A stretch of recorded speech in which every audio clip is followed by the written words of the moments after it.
Three.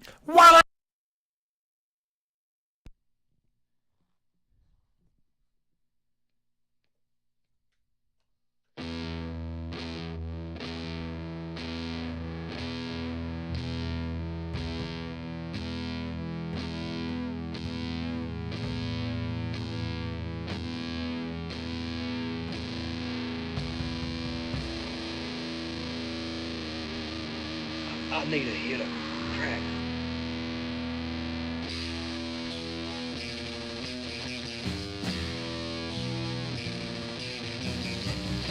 It's a crack attack!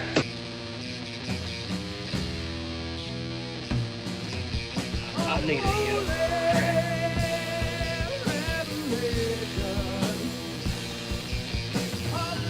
It's not a game. You can die. Smoking crack and getting hot. Willing to die. Swear it on my mother's grave.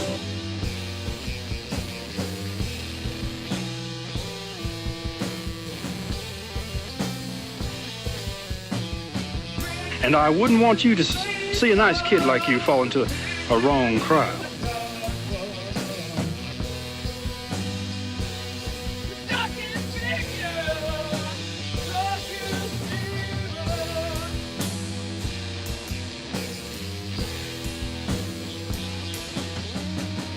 Everybody is.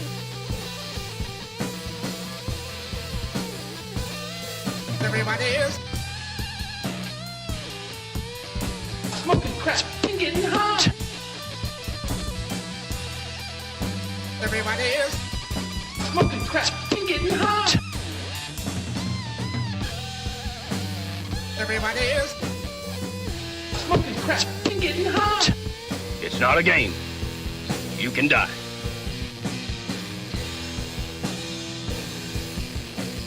Everybody is. Fighting. In the shadows of the hallway. Everybody is. Traveled by the dead. Fighting. Your nightmares flew away. Everybody is.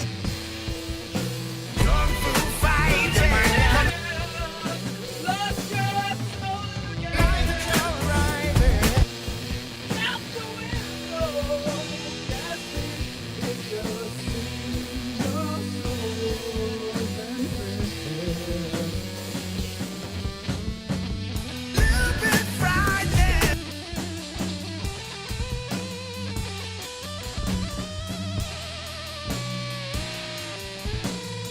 What will it take to break?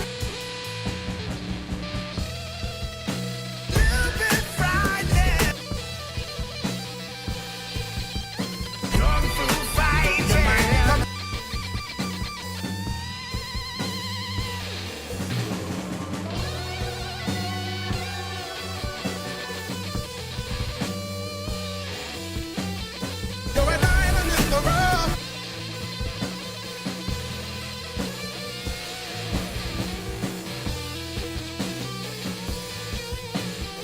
Everybody is. strange.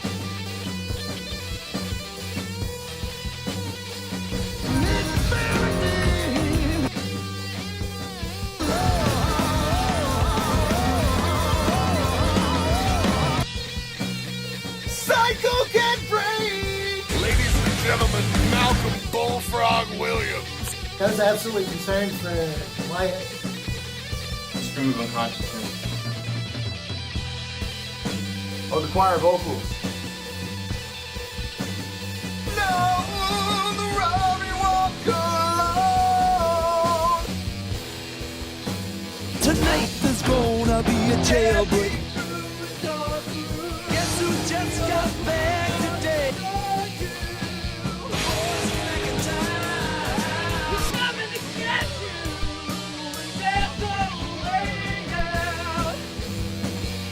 I need a hit of crack. It's a crack attack. Everybody is.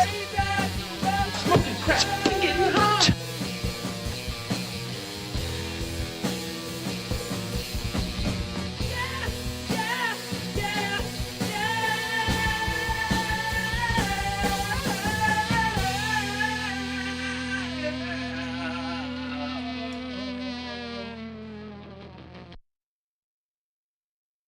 And then we come Oh in. my god. Oh my Holy god. shit. Welcome. Oh my god, wait. And I wouldn't want you to see a nice kid like you fall into a wrong crowd. Because at the end of the day, everybody is. Hold on, wait. Oh my god. There we There go. we go. I love that shit. Where it's like, boop, boop, boop. We're always beating up the mic. And then we're like, why does the mic not ever work? We have to beat it up to Yeah. get it to work. That's true. Because at the end of the day, if you really think about it, Everybody is Yeah, What are they dude. doing? At the end of the day, it really is just the writing. If I'm fully responsible for writing my own life, I gotta say that at the end of the day, it's. It leaves me with one question. Woo! That's some good shit. Oh shit! Well, as you guys can hear, this is, and I guess we got to make a little something clear. This is the 10th episode. 10th episode. The special 10th episode of the Messed Up Podcast. Here's God. The 10th episode, dude. The 10th episode. It's amazing. Dude, the 10th episode, I don't know what it is, but if I had to say anything, I would say that it's probably, It's a crack attack. That's probably because we're Smoking crack and getting high. And if you don't think we're smoking crack, well, I got one thing to see you. I swear it on my mother's grave. Oh, shit. But don't smoke crack, kids, because at the end of the day, It's not a game. You can die. That's some good shit. Shit, we've revamped the fucking soundboard Yeah, for it's you popping people. off. As you can obviously hear, it's getting crazy. But it's the 10th episode of the Messed Up Podcast, the podcast where we get messed up, right? Yeah. Yeah. And we I think we watch messed up shit. Yeah, that's right. The special 10th episode. And unfortunately, do I have another can in here? I'll use this. Unfortunately, tonight, ladies and gentlemen, I'm the only one drinking toilet water. That's me cheersing myself. Here, hit me with this. However, there's one thing that we're both doing tonight. You know what it's all about. Here. Woo. Woo, we are. Smoking pumpkin. We are smoking fucking. We're smoking crack and getting high. Because at the end of the day, that's not the right one. It's not a game. You can die. Swear it on my mother's grave. Swears it on his mother's grave. I swear it on my mother's grave. I still can't get over that. Like, what kind of fucking hardcore ass line is that? I swear it on my mother's grave. He's like, I'll get you addicted to drugs. Don't do drugs, kids. It's dangerous. But a guy like me you don't want to get involved with. And that's the biggest lesson, kids, is in this family-friendly cartoon that you don't want to get involved with bad things. And I swear it on my mother's grave. Swears it on his mother's grave. I swear it on my mother's grave. That I'm about to smoke some crack and get high. Yeah. Isn't You that were right? about Weird. to, Smoking crack and getting high.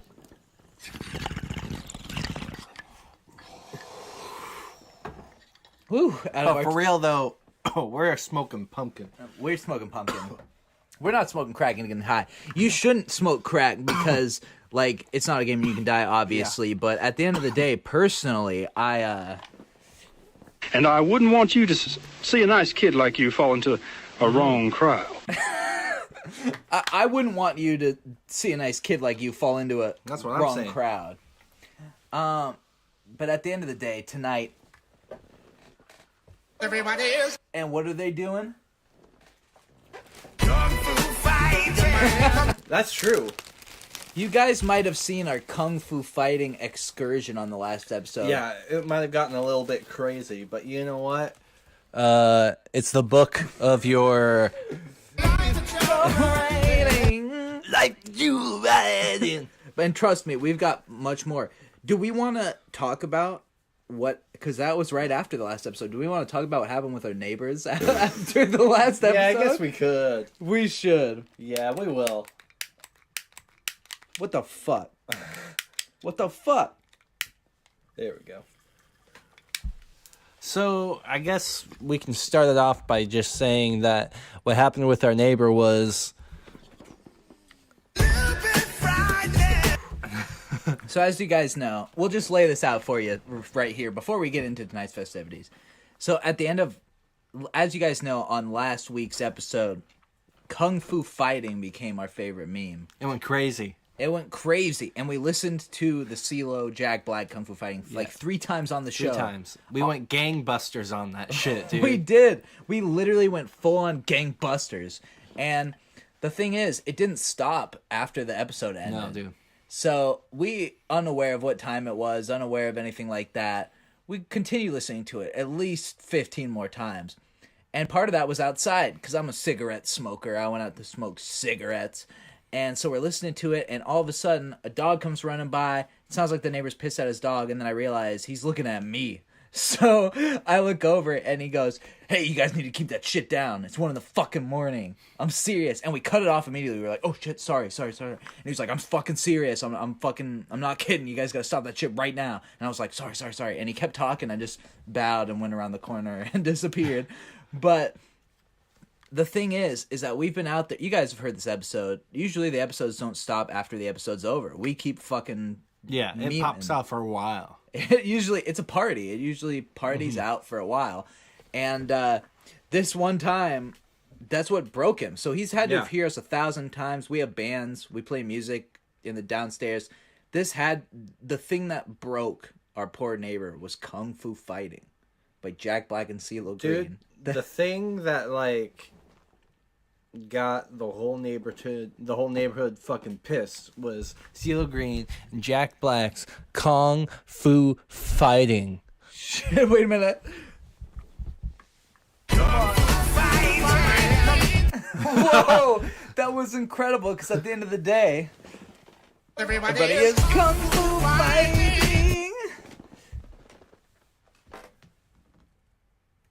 Oh my god, this thing fucking sucks sometimes. Everybody is? Dude, another thing I forgot what we did on the last episode was like the paradox, where we pulled up the stream and had the stream That was going. lit. It got crazy. This episode's not going to be as lit and crazy as that episode. No. But it is going to be a special episode. It's the 10th episode. It's the 10th episode. 10th episode of the Messed Up Podcast. Last episode of the year. Last episode of the year. And not only is it the last episode of the year, but I like to do this thing in January with my buddy where we go stone cold sober for the fucking whole month. That's not true, because I know you're going to be fucking... Smoking crack and getting high. I will be doing that. But yeah, so stone cold sober. So does that mean the Messed Up Podcast is the show where we get messed up and we watch messed up shit, and that's kind of the whole point of the show? Yeah. Does that mean that the show's going to take a hiatus? Absolutely fucking fuck no. Not. It ain't happening. So this is the last messed up episode of the Messed Up Podcast. That's true. For at least a whole month. A month. That's crazy. Last episode of the year. Yeah. Last episode of being messed up. The 10th episode. Honestly, I fucking swear it on my mother's grave. That shit. That's good. We're going to have a good night. I'm the only one drinking toilet water. Shit's getting different around here. Yeah. Things are changing. The format is changing. And the format's going to be changed because next thing you know, it's going to be the new year and you're going to be watching the Cleaned Up Podcast. You're going to be we get cleaned up and we clean up messed up shit.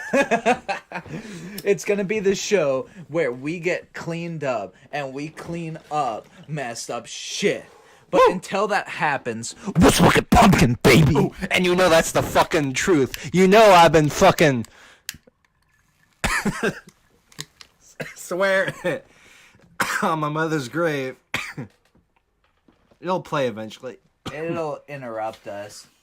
I'm just gonna hit a bunch of them. Yeah, let's see what happens. Wear it on my mother's grave. Oh my god. It's gonna blow up in a second here. Maybe nothing will happen. Wear it on my mother's grave. Oh my god! Yeah.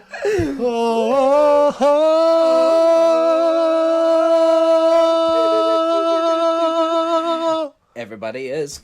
Oh my god! Holy shit! Hold on. Wait, we're in for an explosion, I guess. Whoa! Was that it? Whoa! And I wouldn't want you to see a nice kid like you fall into a wrong crowd. That's Whoa. true. Dude, that was honestly, it was. All right, I think we need to jump right. We need to jump right into this shit. We're gonna make sure that our screen capture is working. Ooh, that's a good point. So I think it is. I'm looking over here, and it looks like it is. Well, the thing is, once we take our cover screen off. Ooh, that's okay, true. it is. It is. Hey. Beautiful. It's the book of our life. Then we're riding. Wait, hold on. Sing that for me again. Give me a second.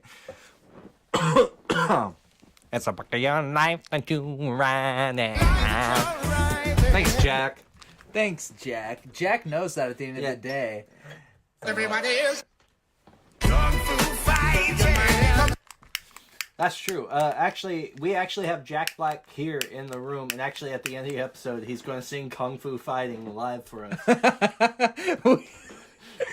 We actually do. It's true. He's here. He's actually the one who keeps saying that shit. Hey, Jack, tell us Kung Fu Fighting really quick. Kung Fu fighting. And how do you feel about being on the show tonight? How are your nerves? Dang, dude. Damn. Well, do you have any words of wisdom for us, Jack? Whoa. Wow. Whoa. In fact.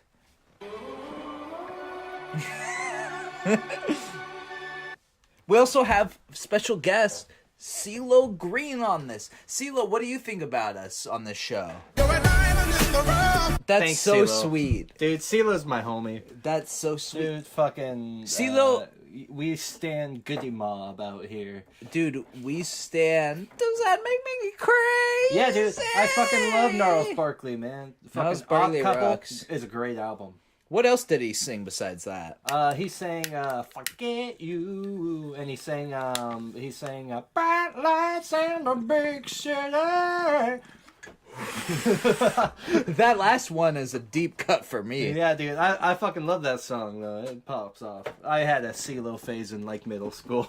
I remember the Facebook post. Anyways, before we even start, check it out. We have a new Green Man. Wow, the Green Man. I got a new one. He's smaller, so I'm growing him. Does he know about the other guy?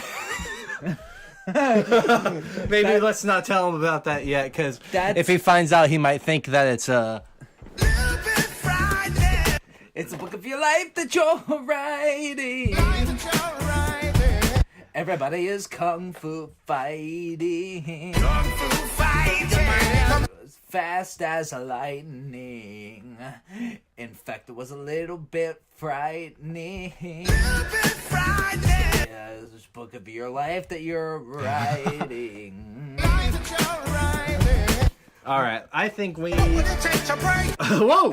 You're a diamond in the rough. All right, I think we need to fucking get the mics away from CeeLo and Jack for a second and Yeah, watch you guys this shit. sit back. Sit back. Take it easy. We'll get you out back in a second. Actually, I'm double checking this. I'm not sure if this shit. Oh, actually, it is. Okay. Yeah, we haven't started any videos Cool. yet. So. Cool. I just wanted to make certain. Right on. Well, let's start it off. We can't leave you guys on the last episode of the year without a special commercial segment. That's true. So, we have a commercial segment for you. Here it goes. We're going to pop right in. This is a good. George, red wine in the cooler? This one's different, sir. It's Colony Chilled Light Burgundy. Chilled. I've been selling wine for 30 years. But this is the red table wine that's made to be served cold. Try some. Delicious. It says it's cold balance blended. Tastes smooth and mellow, but people just aren't ready Excuse for me, it. do you have Colony Chilled Light Burgundy? Colony Chilled Light Burgundy. It's got good taste down cold. Okay. I felt like we almost had to just let that one play because I'm an alcohol connoisseur. Oh shit. To a certain extent. He's a fucking alcoholic. Yeah, I'm an alcoholic. And the thing is that my initial reaction is cold wine sounds fucking disgusting. Like stuff like pink Moscato that's made to be cold, you know what I'm saying? But wine, red wine, cold red wine, that sounds terrible, which is fucking weird because beer is delicious when it's cold, and if it's warm, it sucks. But with wine, you don't necessarily want it to be warm per se, but like room temperature. Yeah, room like, temp. It's maybe not like slightly below, but not much. Like I don't want it chilled. You know, I don't want it Fuck like no. Not in the fridge. Fuck no. Yeah. You don't want that. No, I want it fucking. I want it hot. I want that shit out of the microwave. Put that shit in the fucking air fryer. That's actually my next point, is that there is something called spiced wine, and spiced wine is only good when it's warm. Fair enough. It's made like in crock hot pot. Dr. Pepper. Oh my lord, hot Dr. Pepper. I just heard about hot Dr. Pepper When did you hear about hot Dr. Pepper? Earlier today. Yeah, who was telling you about hot Dr. Pepper? John Green. John Green, the fucking nerdy guy. Yeah, The Fault in Our Stars. God. Yeah, the fucking Fault in Our Cars. Because he did a Dr. Pepper and off-brands taste test. Oh, shit. Dude, I tried to watch that, and he made some book reference in, like, the first 2 seconds. I had to turn it off, because I was like, this is so fucking geeky. I can't stand this You're guy. like, I'm not... I was getting ready to take his lunch money. It was fucked up. You're like, I'm not listening to anything about books. Reading? Are you kidding? Seriously, dude. Who fucking reads? Fucking losers. Fucking people who want to know shit. That's gay. And we're in between 2 bookshelves, by the way, right now. That's true. And I'm also gay. Man, I ain't no homophobe, but that is... Not really. Anyways, that's our wine opinion. Next commercial. Yeah. Aldo. This is Aldo Cella. He is not tall. Ciao, Aldo. He is not tall. Yeah, he's no, very he's short as shit. You're like, this guy's fucking short as fuck. Look at this short asshole. They're like, this is Aldo. You don't know him, but he's fucking short. That's true. Who's Aldo? Who is Aldo? He's not pretty. God, he's ugly too. Yeah, he's fucking gross as shit. Like, there's nothing good about him. Dude, everyone hates him. He's like fucking the worst. If this commercial wasn't an 8-bit, I could probably tell a little bit better. He is not powerful, Aldo. but Aldo Cella knows what women like. Big dick. Cella Lambrusco, a very special red wine. What is up with you and the red wine commercials tonight? I mean, I guess every time... Oh my god. It's a bit of a theme. It's chilled red wine. We're on a chilled red wine. Wait a minute, this kick. is chilled too? This is chilla. Oh my lord. Every woman I've ever met who's ever been able to even stomach drinking wine would fucking probably puke at the thought of chilled... Is that even red wine? It's not thick enough. You don't want shit that's thick to be chilled unless you're trying to drink milk and eggnog. Fair enough. Chillicella. Aldo. So what, he gets all the pussy because he drinks disgusting wine? He makes disgusting wine. He's Chilla. Wait, he is Chilla? I thought he was Aldo. He's Aldo Cella. Oh! Chilla. So it's actually not chilled red wine that he knows women love. It's actually money. Yeah. He takes money from women who like bad wine. And he also, like, gets kissed by them or something. I don't know.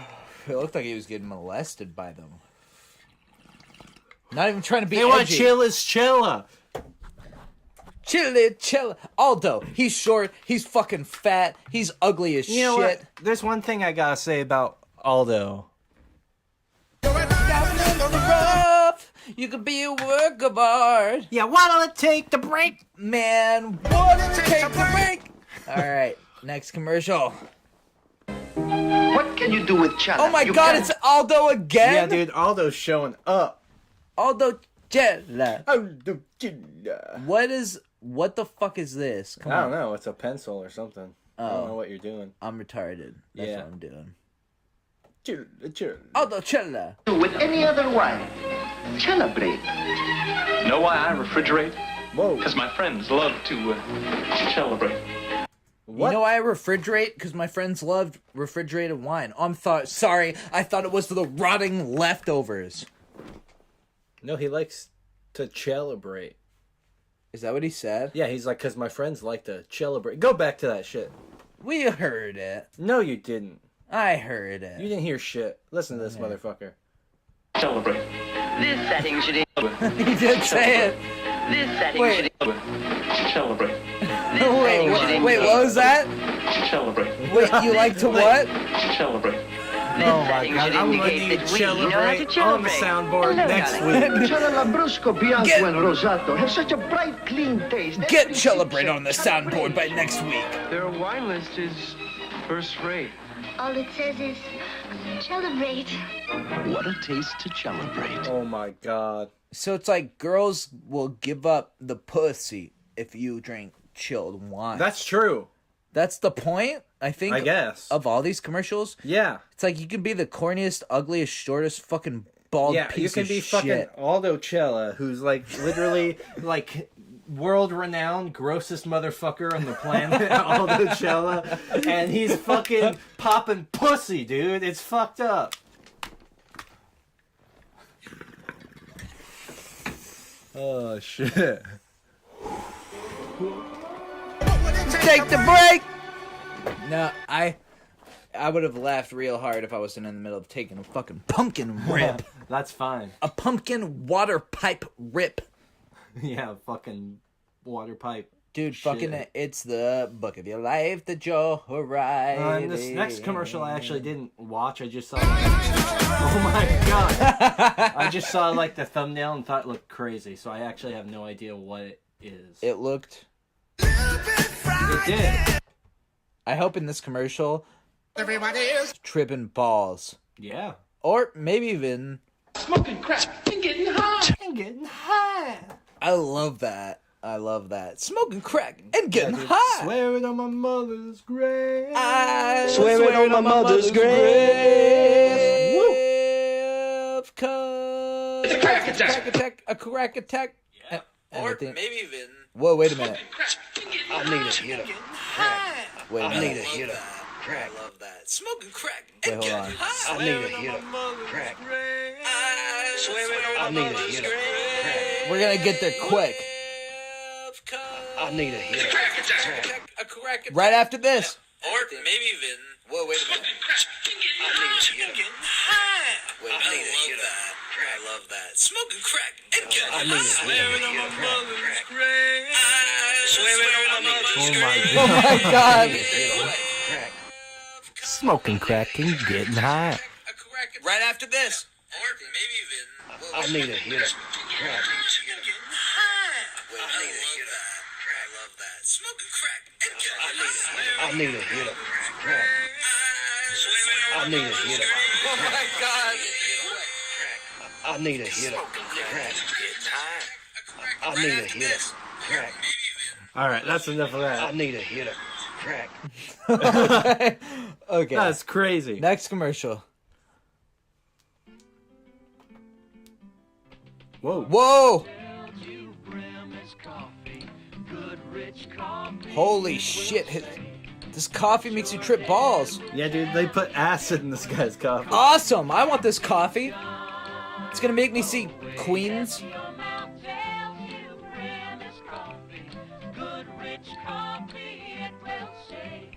And this is a great song, too. Yeah, it's kind of grooving. It's like Dolly Parton meets motherfucking, like... Introducing Brim, the coffee made from the band who sings the Matty Groves, the Fairport Convention. Feel good, and no caffeine to keep the rest of you feeling good. New Brim decaffeinated coffee from General Foods, freeze-dried or ground. Yes, your head will tell you different. Damn.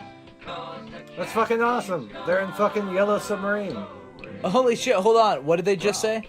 Yes, your head will tell you different, 'cause the caffeine's gone away. Your head'll tell you different, because the caffeine's gone away. That's fucked. Dude, this is like capitalism addiction in its purest form. Coffee fucking sucks. I have to drown my coffee in fucking creamer. And the only point of drinking it is to get the caffeine so you can wake up through the day. That's why coffee, it's like, let me drink my coffee in the morning. So this is for people, but caffeine is also addictive. And it can also, drinking the coffee every day can be mentally addictive. So this is the ultimate form of finding a new way to sell money based on someone's addictions when they don't want to feel as bad, but now they're addicted to the taste of something that only exists to make them feel bad. Damn. This is this man, at the end of the day, this is It's a book of your life. Oh shit. Life is your writing. Thanks, Jack and CeeLo. In fact, Jack and CeeLo, not quite yet. They're gonna debut their music video for us next. That's true. Because you guys thought you forgot. As a matter of fact, we just thought we'd give you, because this next segment of the episode, after the commercial segment, is very, very special. Yes. This is probably the only time we'll do this segment. Probably. Because it's the only time we have these clips. Yeah. So that's true. We'd like to introduce you guys to the one time only Kung Fu fighting segment. That's true.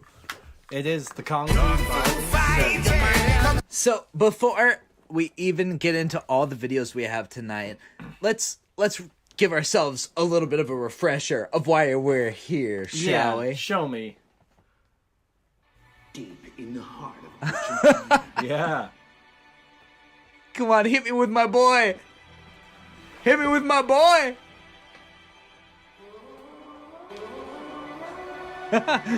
Jesus, this is...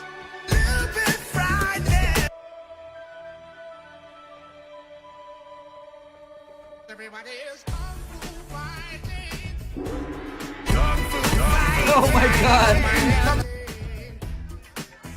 Yeah, crank that. Here we go. Yeah. Yeah.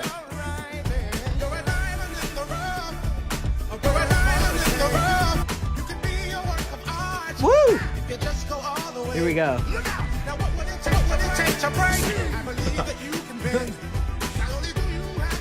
Dude, this is potentially the most copyright strikeable episode we've ever done.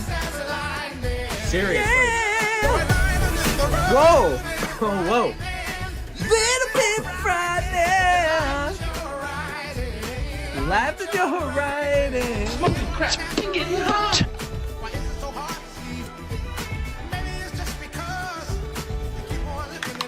I need a hit of crack. The crack attack. Here we go. Kung Fu. Wait, here we go.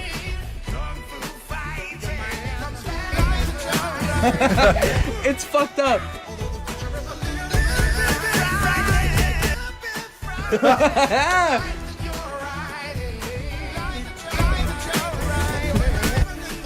It's such a good song. It's a great song. We've decided, by the way, that... Ow! I can't believe I didn't get that. Yeah. This, we decided, instead of being the silliest, lamest song ever, this is the coolest. It is. Because it rocks.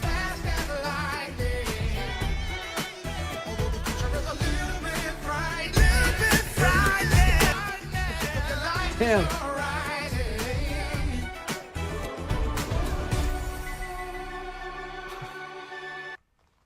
Damn. It's a book of your life that you're writing. Oh, shit. Damn. It's probably overstayed its welcome, but not yet. Not yet. Tonight's Not until after this episode where we fucking beat it into the ground. We're gonna beat it into the fucking ground on tonight's episode. We're gonna beat it to death, and there will never be a comeback of Kung Fu fighting, except for on the soundboard.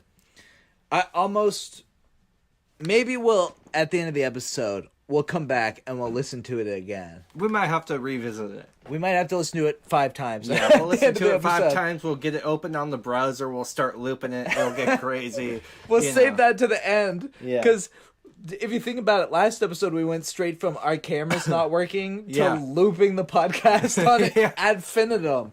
Oh, shit. It was awesome. Good episode. Best episode I've ever done. Yeah. Anyway, so you guys might know, or not, I think we talked about it. Maybe we just talked about it after, because I think we deep dived on this after the episode. But the original Kung Fu Fighting song is by a man named Carl Douglas. That's true. And it's an early disco hit. It is. From 1974. Mm-hmm. And so I started, we dived, and then I separately started diving a little deep on the original Carl Douglas. Because if you'll notice, also, CeeLo Green and Jack Black's Kung Fu Fighting verses, lyrically, are completely different in all ways from Carl Douglas's 1974 original Kung Fu Fighting. And it's probably has some to do with the lyrics. There's funky Chinamen in funky Chinatown. And also probably the lyrics. There's Jimmy Wang Wong and Jimmy Chong Chang. Yeah. Which are... The second one, you could replace it with any racist, stereotypical sounding names. Because that's what he does. It's racist. It is. But we'll hear it later. It's still one of the greatest songs ever. And plus, he was black in the 70s. He might get a pass. For the time period. Yeah, we'll see. It was the 70s. Everyone was racist. See. Well, Everyone was racist. Carl Douglas kind of pissed me off, which we'll see later. Yeah, there's a lot we gotta say. But for right now, Carl...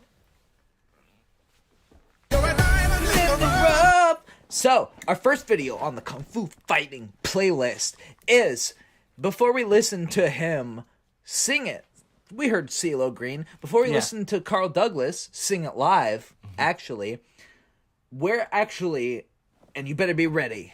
This is, all right, everybody, here we go. Put your hands together. You guys better be ready. I hope you're fucking ready for this. For what's about to come. Master Carl Douglas is going to teach us the art of Kung Fu. Smoking crack and getting hot. He's actually gonna teach us the art of Kung Fu Fighting. Whoa. Wait, so you're telling me the man, the legend, is going to teach us all about... He is! Because at this period of time in the 70s, literally... Everybody is Kung Fu Fighting. Well, that's because everyone was... That doesn't work, but you know. That didn't make sense. At the time, if you weren't into Kung Fu, it was probably... Well, because of everyone was like really into trying to figure out how to break those like wooden boards, you know? So the question on everyone's mind was... What would it take to break? It's true. But it was also the summer of love, so everyone was going around saying... Not really. Let's listen to Carl Douglas teach us how to do Kung Fu. Hey, oh my god, this is on like Top of the Pops. Was? Nur einmal. Carl Douglas.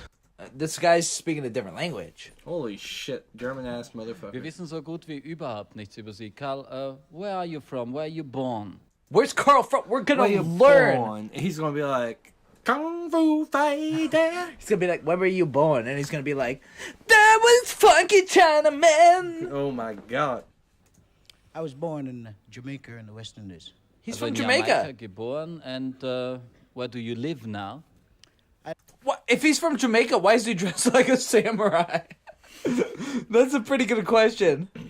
Where does he live now, though? Now in England. Before that, I lived in America, in California. Also jetzt lebt er in England und vorher in Amerika, in Kalifornien. How did you get into this business? Also wie ist Carl Douglas in das Show-Business gekommen? It started about 10 years ago, in 1964. 1964. Not only You motherfuckers thought we were joking. Oh, it's the Kung Fu Fighting episode. They're probably just going to play the song 1,000 times. No. Have you seen the Messed Up podcast? We're going to find out not only about the origins of the original song, but we're also going to get to hear from the man himself, not only his biography and how this song came to be, but the art of Kung Fu itself. Damn.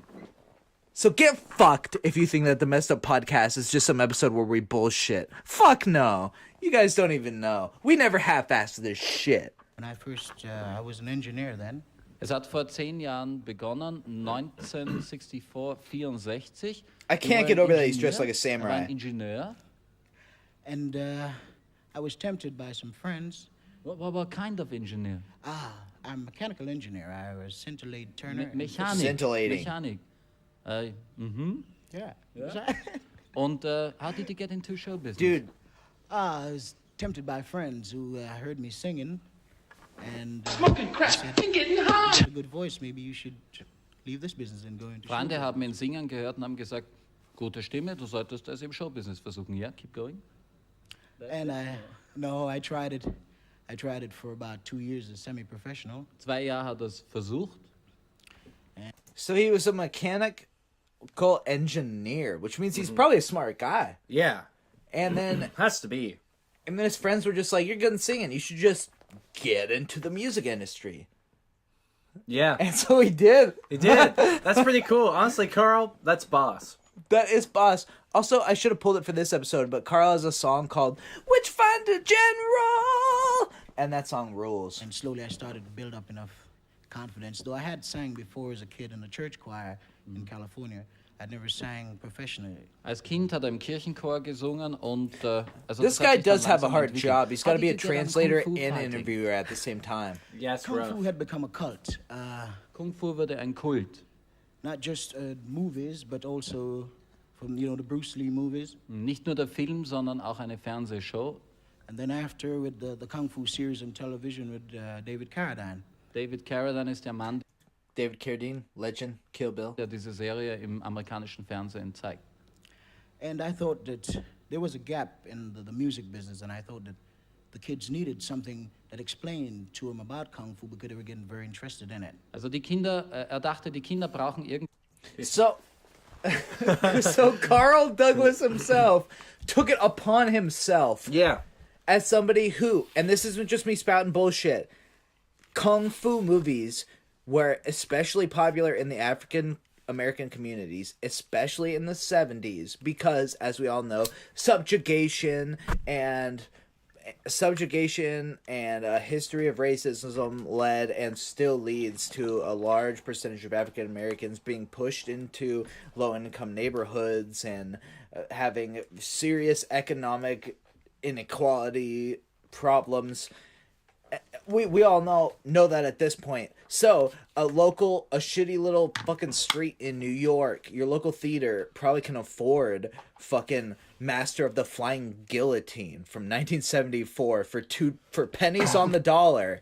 And so in that whole community, a whole generation of great movies that the public at large never saw got introduced to a large percentage of the African American community. And then with Bruce Lee popularizing it more so in the public eye, Carl Douglas took it upon himself as someone who was in the heart of this shit's expedition to America to explain to the growing masses what the appeal of such great shit is. And that makes me believe that this is the greatest fucking nerd song ever written.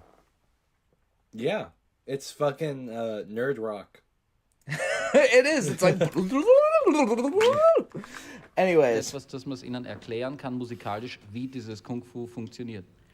And so I had the idea, I saw two boys one night. I came out of a club and they were sort of hitching and kicking at each other. Er hatte die Idee, als er 2 Buben sah, die das We're gonna learn the history behind the ist, song. Kleine Fußtritte, ja. And I said to some friends of mine, you know something? Everybody's Kung Fu fighting. I think I'd like to write a song about that, which will explain very simply to the kids about Kung Fu, and they could also dance to it. Er sagt, weißt du was, also jeder Mann scheint Kung-Fu-Fighting What zu a kennen. legend. Ich werde ein Hero. Lied schreiben, um es den Kindern erklären zu können. Can you do Kung-Fu-Fighting? Can you really do it? Would you like to attack me? Holy shit, he's a badass. Zeig mir den Kameras. Look at his eyes. Das probieren wir aus. Yes, Whoa. I do. Oh my god, they're gonna do it! The cameras start backing up! They're about to start Kung Fu fighting! Weiter. Oh my god, dude. Honestly, I would have to say this is Nehmen Sie das Mikrofon in die Hand. Wenn was passiert, machen Sie weiter. He's gonna give the mic to some lady. Dude, this guy's gonna get his ass handed to him by fucking Carl. By Carl Douglas. Shit, we're gonna watch the master.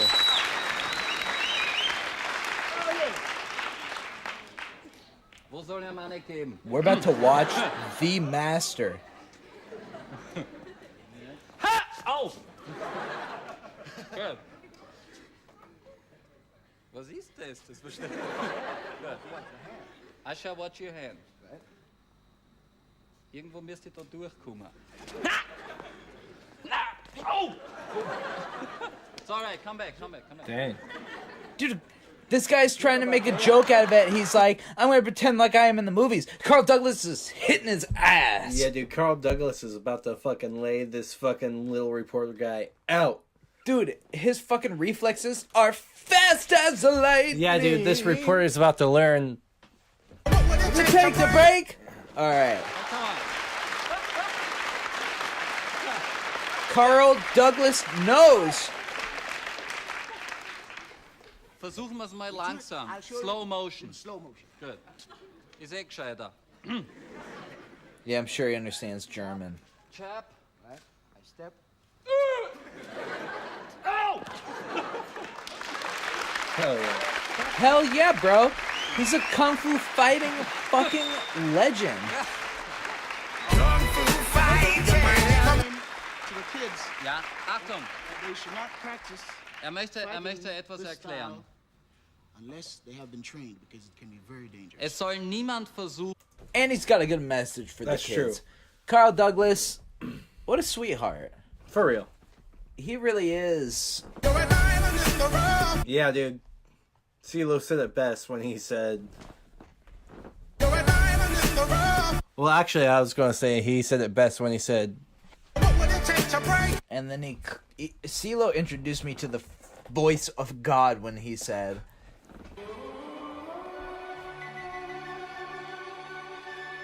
CeeLo introduced me to the voice of God when he said... I need a hit of crack. Damn, I was... Smoking crack and getting high. It's not a game.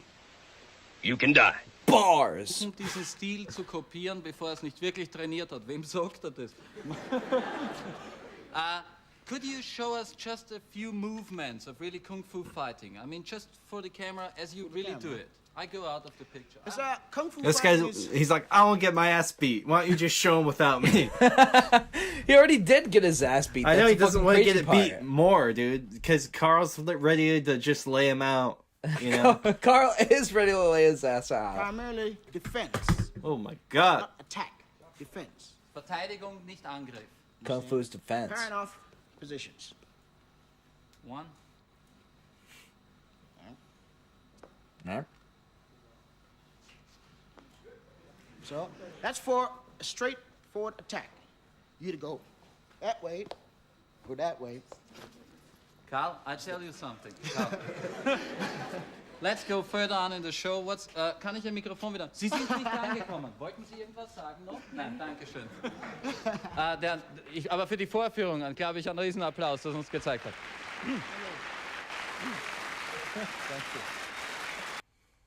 So, right. Carl just showed us how to fucking kung fu fighting. And he told us about the history of the song. It was pretty cool. He told us about the history of the song. He told us about the history of kung fu movies in America. He showed us how to do kung fu. He demonstrated his skills. He's a legend. He's a hero. The only thing we have left to do is hear him sing his man. masterpiece live. Oh boy. In 1974. 1974. And you might be asking yourselves, what's the reason we're going to watch a video of him singing live from 1974?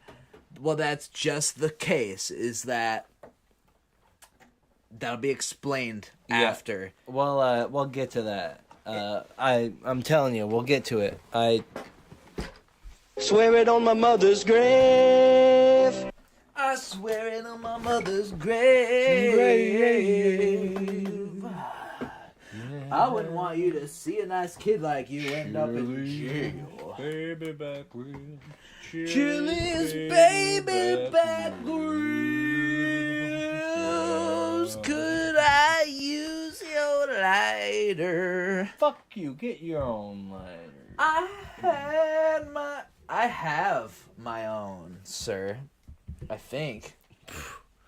I think that you're just Smoking crack and getting high. It's a crack attack. It's crack. I've got one hidden in this fake pocket. It's a crack attack. I need a hit of Crack. I got it bad, Lenny. I got bad, Lenny. I need to hit a crack. I used to have. Wait a minute. I had something else in here too. What'd you have in there?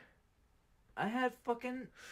What the fuck? It's not here. Where is it? I definitely have. It just didn't get put into the fucking shit. I have. Please, Mr. Crack. I have that. I'm trying to get it. There we go. Oh shit. Just got back today. Living your life, it's gonna be okay. So there's no time for rearranging. Well, that's because the boys are back in town. Really? And also tonight this go make jailbreak. Oh shit. Tonight gonna be jailbreak. Don't ever Stop fighting. All right, now let's watch Carl Douglas sing Kung Fu Fighting in the 70s. Oh shit. Here he comes. Whoa.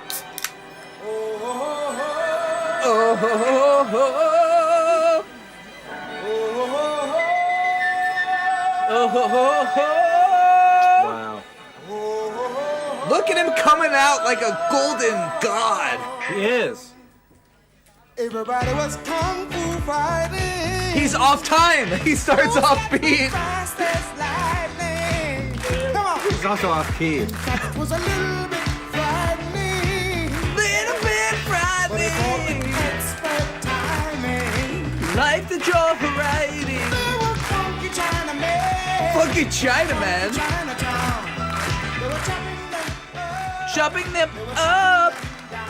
Down. It's an ancient Chinese song. Bip, bip. Look at that kick. Wow. Kung Fu Fighting.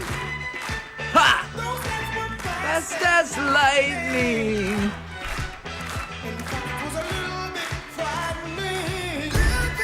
Yes! Life that you're right. Yeah. He forgot the lyrics. Hold on. Yeah, go back. Wait.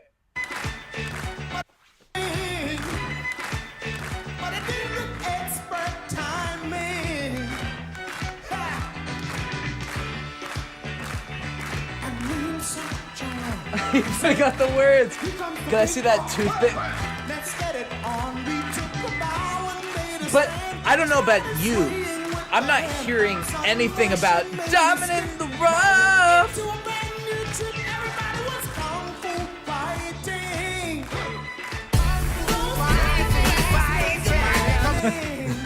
I want that to be on time. Hold on. Fuck! We're gonna do the whole chorus.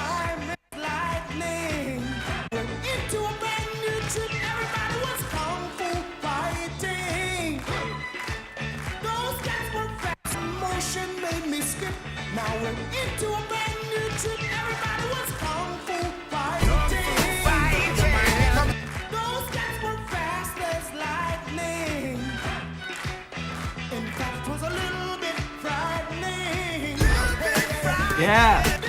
Expert timing. Yeah. Oh my. Wait, then he starts hitting it again. Yeah.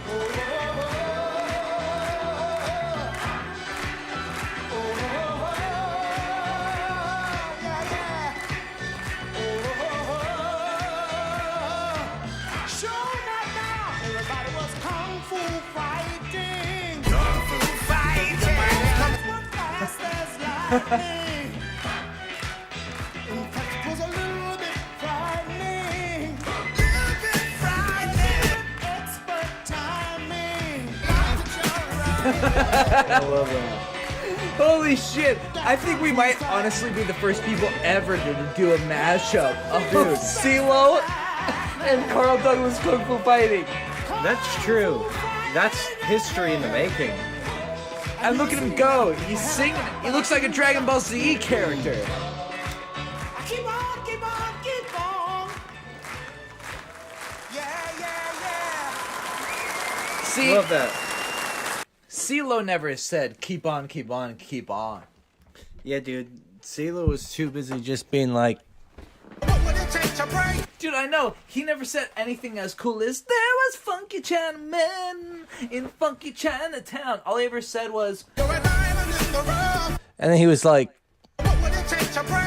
and then he told me something about, And I wouldn't want you to see a nice kid like you fall into a wrong crowd. this show makes me feel like Smoking crack and getting high. hey man, you know if you do that, It's not a game. You can die. But seriously, like, that's the one part I don't understand. Carl, why did they change the line? That's a good line. Why would they change the line? They fought with expert timing. That's a great line. yeah, that's a good line. That is, and it works with the song. Yeah. What the fuck does? It's the book of your. That's a little weak in comparison. It's weak. And you know what? I got a little bone to pick with. That's pretty weak too. Yeah. At least Carl Douglas had the balls to say, like, there was Chimmy Wang Chong. Yeah, dude, at least Carl had the ability to forget the lyrics. At least Carl was able to 100% forget what he was his own song. Oh man, jeez. But we had a lot of. Obviously, we love Carl Yeah, Douglas. Carl's all right. He's a homie. You know, He's a diamond in the rough. Yeah, dude. Carl's the kind of guy, you know, you fucking want to go hang out with, and then you Smoking crack and getting high. yeah. Damn, dude.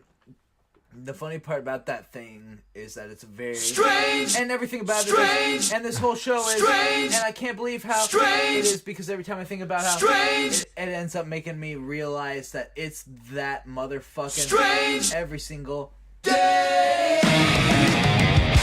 yeah. God damn! After that, I fucking need to be redeemed. Need to be redeemed.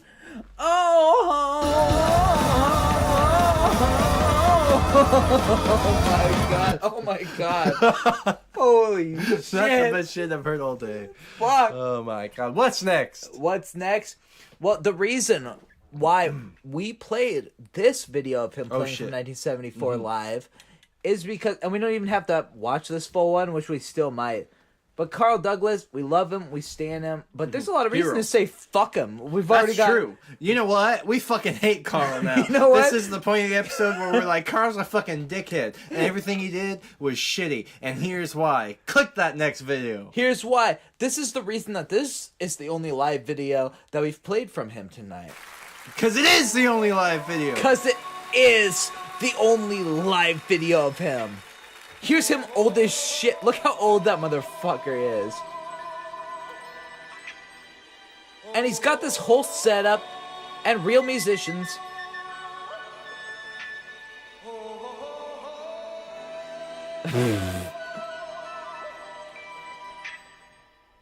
Everybody was kung fu fighting. Yeah. Yeah, that sounds like the voice of an 80-year-old man to me. In fact, it was a little bit Oh my god. He's a Muppet at this point. He's a marionette. Yeah. Funky Chinaman. He's really still saying it. Dude, they rewrote it for you, man. They did it, didn't they?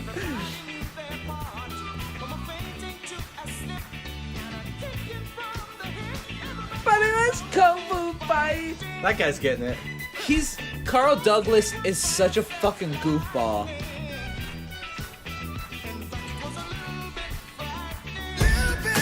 Yeah. Yeah. And little Sammy Chong.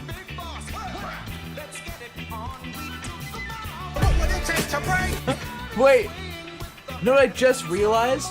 What? He said he wrote that song because he was liking kung fu movies, and he went out there and he saw kids mimicking kung fu moves to each other, and he said to some of his friends, "Man, nowadays everybody is kung fu fighting." And his friends were like, "You should get in the music industry. That should be your song. Everybody is kung fu fighting." And he's like, "All right." So that part is about the kids that he saw, which now I'm led to believe that those kids were Asian, because in the song he goes, "There was little Jimmy Chin and Funky Johnny Chong." Jesus. So Carl Douglas is a racist motherfucker. Damn, dude. That might be, Wait. What was it? Take a break?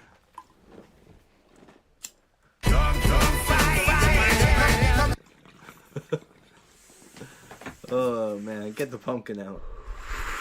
Get the pumpkin out. If you're at home and you're watching this episode, why aren't you getting the fucking pumpkin out? Yeah. That's what I'm saying.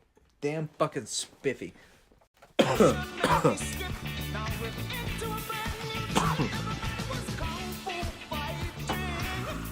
He's such a fucking goofball. Look at him. I think that's why it's hard to really hate on him. I don't think there's really a reason to hate him other than he wrote some pretty out-of-date sounding lyrics and he lip-syncs all the songs now because he's old as shit. That's true. Those really are the only reasons.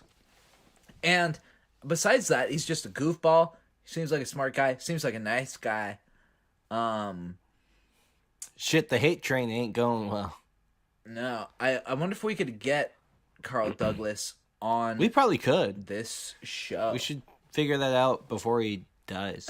If he's not dead already. I think he's not dead yet. Here's the thing I'll say, though. Tina Marie, female synth funk singer, fucking protege of Rick James, was in a relationship with him, did all this shit. Our mic sounds like shit. Did all this shit with Rick James. Fucking went underground in the 80s, didn't have a huge career, didn't have like a giant successful #1 hit single. Before she died, when she was old as shit and she was silly looking and she was doing goofy shit and making funny facial expressions, she was still singing her songs like a fucking masterful legend. She was so good up till the very end. But Carl Douglas has to lip sync forever? Fuck you. I'm very biodegradable when it comes to Carl Douglas. You're very, fucking...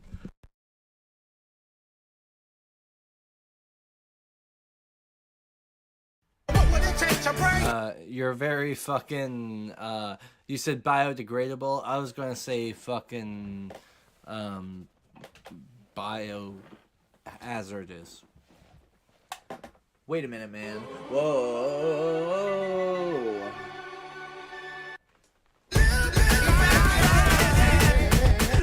That's a new soundboard development. Oh, anyways, I think what's next, if I put the fucking videos in the right order, which I really wish I did, or not wish, but hope I might wish. That's the Carl Douglas segment of Kung Fu Fight 10.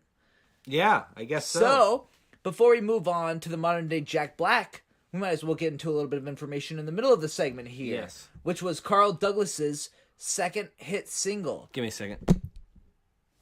You gotta fucking... Okay, we might just be up shit's creek without a paddle on this one. I think it's good. All right. It sounds good right now. Yeah. Okay. Yeah, we have to smack the mic around. Yeah. Don't worry about it. Yeah, Anyways. we're like literally beating the shit out of it. Literally, I mean, I bought this. It's a $100 mic, but I also bought it in 2016. So, it's probably shit in the bed. Kung Fu fight. Oh, there. Kung Fu. Okay. We're loud as fucking. Oh my I'll god. get out. No, it's just always Kung Fu fighting. All right. I think we'll be fine if we have the crackle. We'll just apologize in advance. Yeah. Just pretend you're listening to that good old vinyl. Pretend it's a vinyl podcast.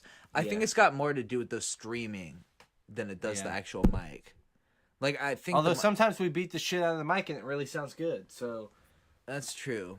I don't know. It's probably just a bunch of bullshit. It's the book of your life that you're It's right. probably a little bit frightening. It's probably a little bit frightening. Anyways, the book of your life, you're writing. Oh my God, What you're writing. Anyways, what was Carl Douglas's second follow-up hit? He's like, holy shit, I just got into the music industry. I got a hit single. What is the follow-up hit? Yeah, what are you doing out here?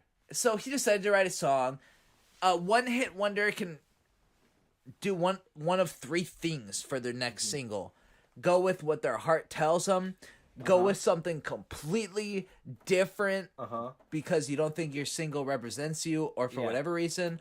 Or they can try and capitalize off the success of their first hit single and hopefully trick enough people into listening to it. A real Rick Dees situation. If A you know about real- Rick Dees. A real Rick Dees situation. In fact, a Rick Dees situation could almost be dubbed a Carl Douglas situation. Oh my god, they go hand in hand. They do, quite honestly. Oh my god, that mic is blowing up.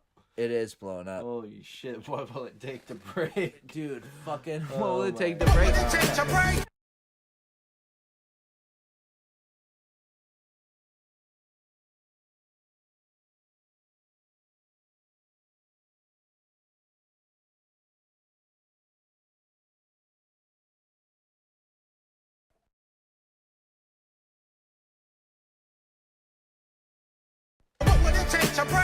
What would it take to break? Yeah. Oh shit, we're quiet as fuck now. Crank that shit. Cranking that shit back up. Okay. We're back, All right, baby. we're back, We're baby. back. Holy Anyways, shit. here's Carl Douglas's. There's nothing we can do about it. I'm sorry, guys. Maybe in the future. Here's Carl Douglas's next hit single, "Dance the Kung Fu." Dance that Oh Kung Fu. shit! We're about to start dancing the Kung Fu for sure. Actually, this is grooving though. Dude, everything I've ever heard from Carl Douglas grooves. There was Funky China Man. That's true.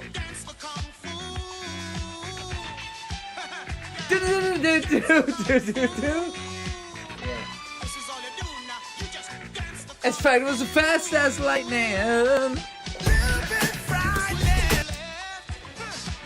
Funky Chinatown. Oh my god.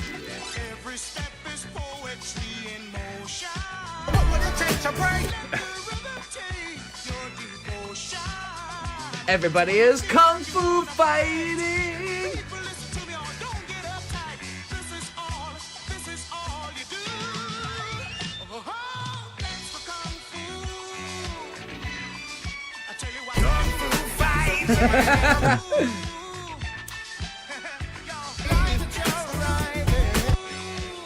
Yeah, we got a real fucking disco-rilla situation going on here, man. Funky Chinatown. Woo.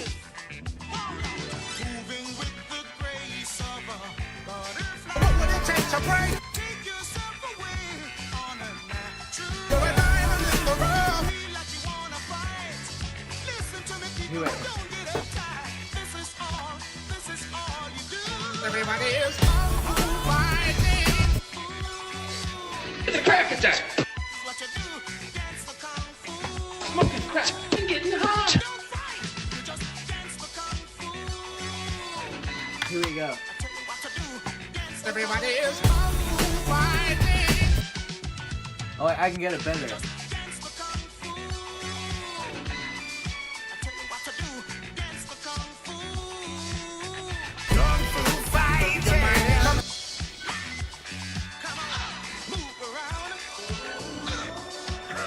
Dude, it's the same song. It's the same song. He's got serious Rick Dees disease. Yeah, Rick D's disease for real, dude. This guy's out here making another disco-rilla.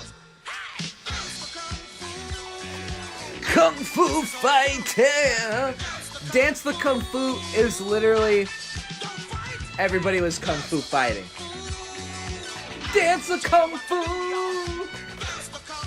It started off with Promise because it sounded different. Peace and love as a flower.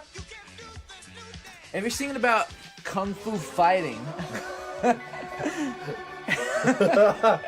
Oh my god. If you're singing about Kung Fu fighting, tell me about it. Is it really peace and love? Oh my god. At the end of the day, peace and love, I thought that Everybody is Kung Fu fighting.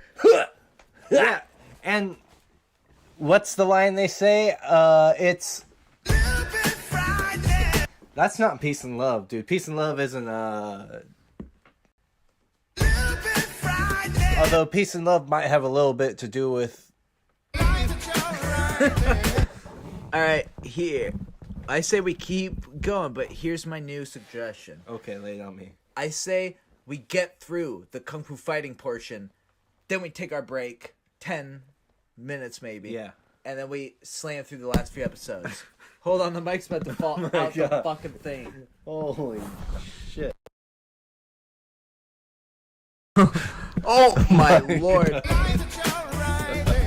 Life that you're riding. Oh, You're a shit. diamond in the rough. Honestly, guys, that was Anyways, let's get through the Kung Fu fighting segment before we end up coming back. Before I fucking... In fact, actually, let me do this for 2 seconds.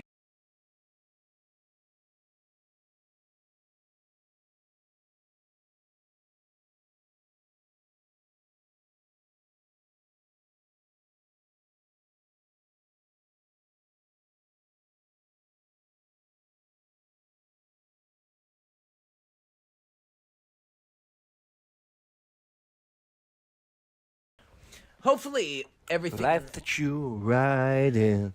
Hopefully everything went according to plan. I think the mic just honestly be fucked. The mic is fucked.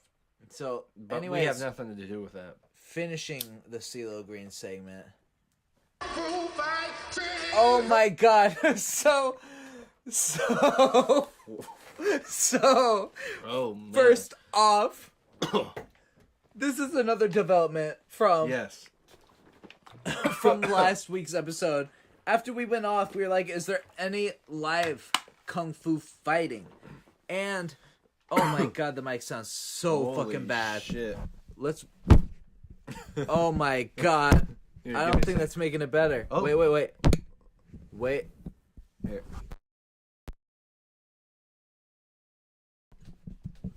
Oh my god. This is a fucking disaster piece.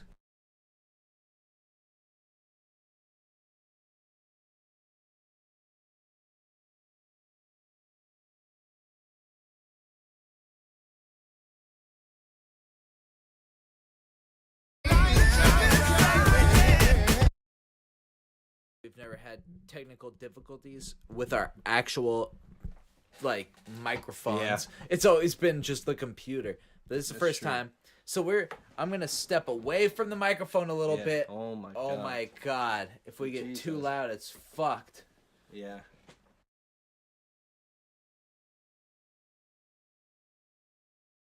It'd have to be... Whoa, it's even my worse. God. Holy shit. Holy shit. Is Okay. it the beatings that's gonna work? Do I have to turn that down? It still sounds pretty bad.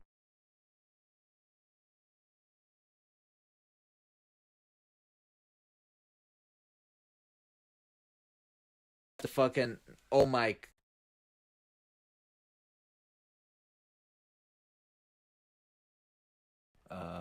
My Oh god. my god. Here, give me a second. Okay. That's a little bit better. It is a little bit better. I think it's about punching the side. It's not about hitting the top. Because I've gotten it good a couple of times from, like, side. I don't know. We might also be able to get away with restarting the computer. Oh my god. Or we could just deal with it. Fuck it. We've done it before. It's not like anybody watches this damn show anyways. Yeah, dude. R.I.P. headphone users. That's all I'm gonna say. Yeah, R.I.P. headphone users. Let's just get this shit rocking. Yeah, Here's dude. CeeLo Green and Jack Black's Kung Fu Fighting live. Kung fu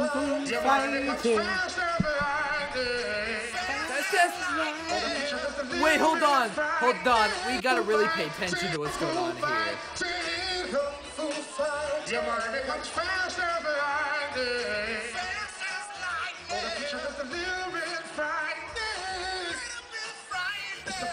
Look at this. Oh my god. This is something else. This is crazy. This is incredible. Can you guys believe this find? And we found it a few times. Life that you're riding. Woo!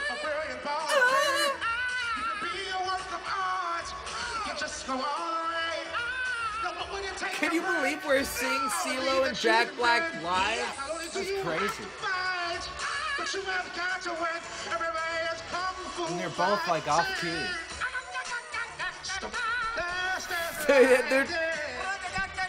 This is such a fucking money move.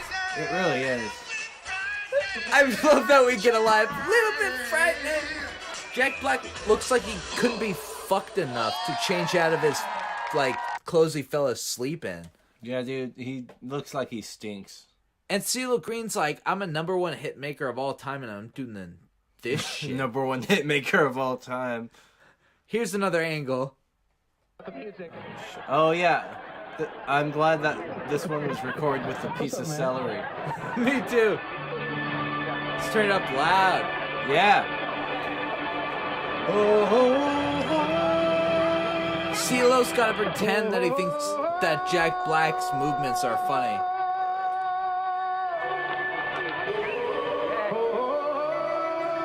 But CeeLo's there singing it. Yeah, dude. He forgot the lyrics too. It's tradition.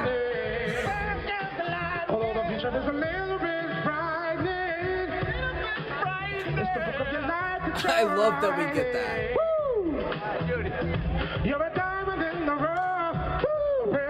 What do you think Jack Black's on? Like on like drugs? Yeah. I honestly think he's not even cool enough to smoke weed in real life. Yeah? And I think that because he was once on a podcast called Getting Dug with High with famous comedian Doug, whatever his name is. And he was like, I'm just telling you, there's a chance I might leave. So they get all high, and then he starts trying to do his regular stuff, like the way he acts here, but you can tell he feels self-conscious about it. And then they're sitting there, and he's like, all right. He's like, I think I have to leave. The guy's like, all right, yeah, you're fine, do that. And he dips. Because he's too stoned. So I think he's just sober and has autism.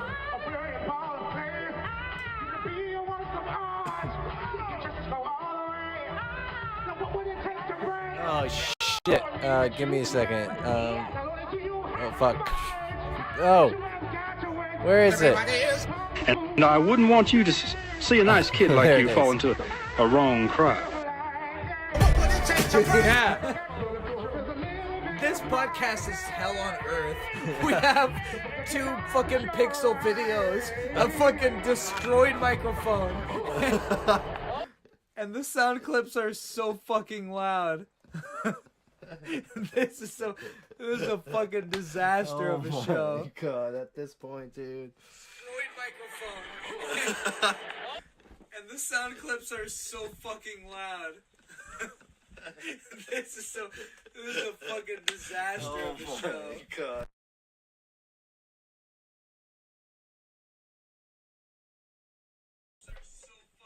I don't know how that happened. This is a fucking disaster. Maybe that's why the microphone's so fucked up. Because we've been doing shit like that. Yeah, I don't know. It's got mag.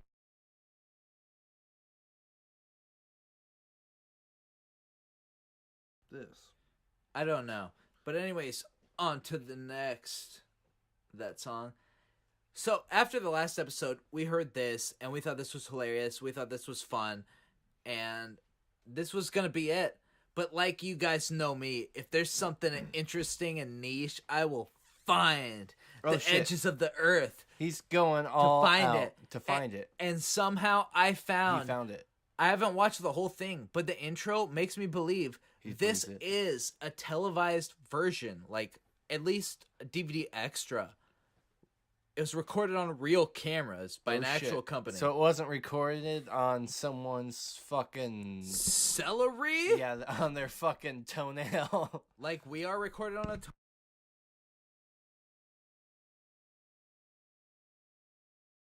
Put it on it. Here. That Yeah. helped. Oh, my shit. god. We just gotta like talk and then smack it till our talking till sounds it- fine. Yeah, because sometimes it really works. Here.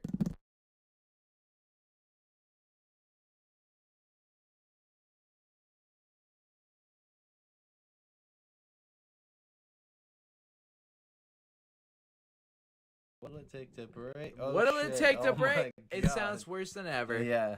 Let's just go on to the next video. That seems to work for some that fucking sometimes reason. works. Yeah. Here's the video. Our very special guest in the studio. Wait a minute! One of our favorite- This ain't the right fucking video. Oh shit. Yeah, this is something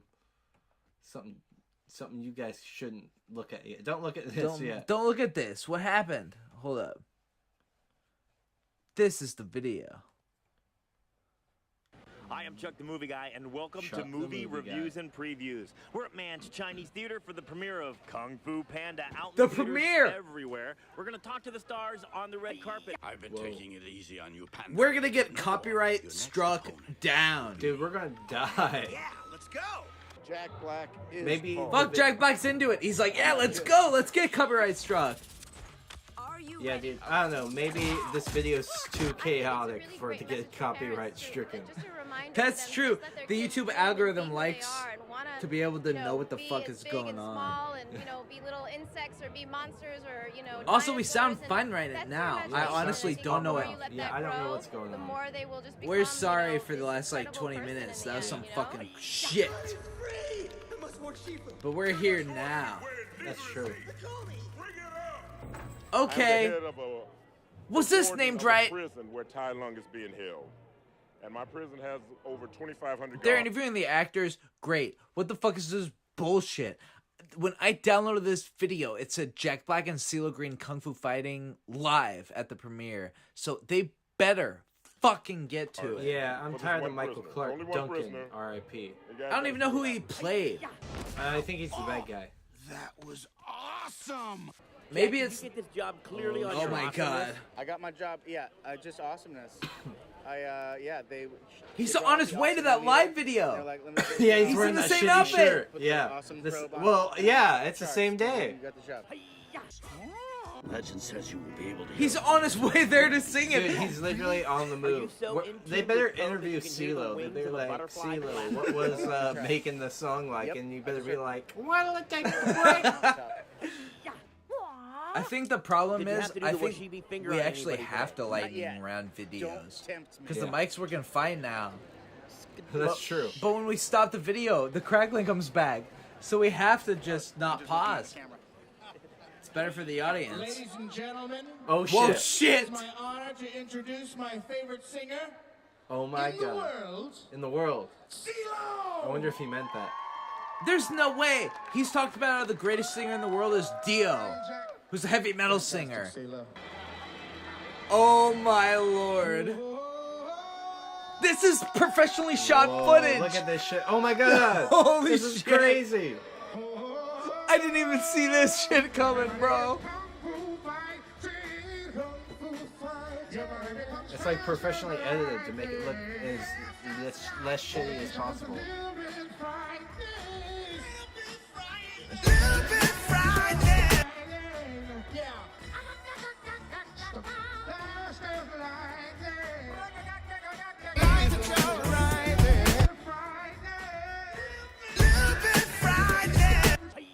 Here with Whoa, Boo Boo. hey! Okay, first of all, I how do don't you care name about Boo this Boo? shit. We don't care about Boo Boo Stewart. Your name sucks and your hair is fucking crap. I don't really know what that looks like, but my Dang. mom, she gave me the name. I'll roast a little kid if he's gonna interrupt my fucking kung fu fighting. That's true. I'm kind of there first with of all, you. They, he's a recording why'd they artist, cut okay? Boo It's so Boo good. might I get can't beat up see when he a gets to single school. reason why you want to cut that video short. And what the fuck do I give a shit about Boo Boo's mom? If I know that Boo Boo's mom and Jack Black and CeeLo Green are playing kung fu fighting, there's only one direction I'm gonna look, and it's not towards her. That's true. I'd be like later, Boo Boo. I heard that CeeLo Green and Jack Black are singing Kung Fu Fighting right now, so I'm gonna look at that instead. I'd be like, listen, Boo Boo, you've got a very interesting name. I'd love to sit here forever and figure out why you're a fucking weirdo, but the greatest meme I've ever heard of is happening right behind me. I have to leave. Literally, the most important performance of all time is happening right behind us, and you're over here just talking with your mom. Go. Wait, he just said Gnarls Barkley. He said it. Oh shit, go back, I heard it. And I actually did the Kung Fu Panda music video with Gnarls Barkley. We're dancing. I did some flipping passes. Now, can you show us any moves right now? Gnarls You got some Barkley. moves? Come He's on, show in us the some movie? moves. Boo. He's gonna do Kung Fu too. Whoa. Oh shit. Hey. He actually did it. Yeah, I mean, okay, Boo Boo. Okay, I see Boo you. Boo. Like, Calm Jesus, down, like, brother. Like, okay, after I see that you can do that, maybe I'm gonna take back a few of the things I said because I don't want Boo Boo like kicking in here and like killing us. Plus, this is like shit, 2000. Oh my god. Jesus. This is like, okay, We have to keep it going. This is like Yeah. 2008, so I imagine he's probably. It goes away immediately. Yeah, what the fuck? This is bullshit. We'll just, if we ever, we should have a second video that we can just cut to and mute, and then we can talk in the background. I don't know. I agree. Anyways, shit. So that was interesting and weird and not what I thought it was. Fuck you guys. Yeah, Our last Chuck video the for the movie Jack guy, Black. I'm gonna kick his ass. Our last video for the Jack Black segment before we go into break and then come back with a last couple little classic kind of stuff that we would usually play for you guys to end our 10th episode and our year end. This is basically like our year end review episode. That's true. So we're hitting the new memes, the classics. Here's the end of our classics. Here's the end of our Kung Fu fighting excursion of the episode. You can all leave now. I know this is the only part you really care about. All right, we're getting Jack out. We're bringing him out. Yeah, because this is actually why he's here. Because we promised you something at the end of the episode, but we're gonna spend a little time with our buddy Bob. So we're gonna bring him out now because he got a little stoned. He's feeling a little self-conscious. He wants to leave. But before he leaves, he told us that he does really want to sing Kung Fu Fighting because we've been hyping it up all night. He feels kind of bad that he has to go. He feels responsible. Yeah. He feels like he really needs to say it. Well, sing it, I mean. And he told me he's been practicing it all week. So let's see what he has to bring to the table. Couldn't have said it better myself. Here's Jack. Our very special guest in the studio is one of our favorite. Very special in our studio. Absolute favorite, Jack Black, who joins us here. He is celebrating, as we all are, the release of the new film in the Kung Fu Panda franchise. The Jack Black is like fucking 5'0". Yeah, 5 foot fucking negative. Yeah, maybe we could have come up with a better title, right? Yeah. I don't know. But 3, man, it's the trilogy. It's the grand finale. Yeah. Oh, hang on. 3 is a magic number. So you're saying there'll be no 4? Well, what is that called? What do you call 4? A Well, you 4G? could call it It doesn't have a... Isn't there a 4th one? I don't know. What is Kung Fu Panda movies? What is he just bullshitting? What is Jack Black? Kind of embarrassing. It feels embarrassing to watch this shit. And I like a lot of his movies. Oh my god. We yeah, gotta there's a 4th one. We gotta keep playing the video. I'm sorry, guys. I They're- wanna get every piece of this in, but we can't. They're making a fourth I'm one. not psyched about my hair. It's like today. it's coming out It's got a little. in like No, it's magnificent. I guess a little while, but Have you got people for Makeup and hair, please. you know, Can we get Whoa. makeup? Jack Black, you're just being an Mr. asshole. Blackwood, like, come on. You're just like, Come on, Here we go. Come Here on. we go. Hair and makeup. Come on, hit. Just What is give me he? a little. There we go. Um, We've got two. Like, who's laughing at If this? you weren't singing and acting and doing Think stuff. new lead singer. I don't know. ACDC. Some people eat Jack Black up Akadaka? like Is a that what we lot. call him here? Yeah. Like they really like it. Thank you. I like a lot of Jack Black shit, but it What would feels you be doing like if you weren't doing what you're doing? it feels If I like wasn't acting. If you weren't someone and who rocking? thinks Yeah. like If you take me, away the acting who and the got rocking, over delivering their pizzas and living in my insecurities mom. and just is funny in the way they want to be funny, and then made a huge career off of it. It wouldn't be Meanwhile, bad. I'm Lots too of video self-conscious We've, to we've decided we're actually gonna try and play be funny different without rules. talking myself into a Yeah. whole Because we can depression where I see never that talk to there's anyone a again. panacea And that's for why I hate Jack Black, because he's better than me, and he thinks he is. I do.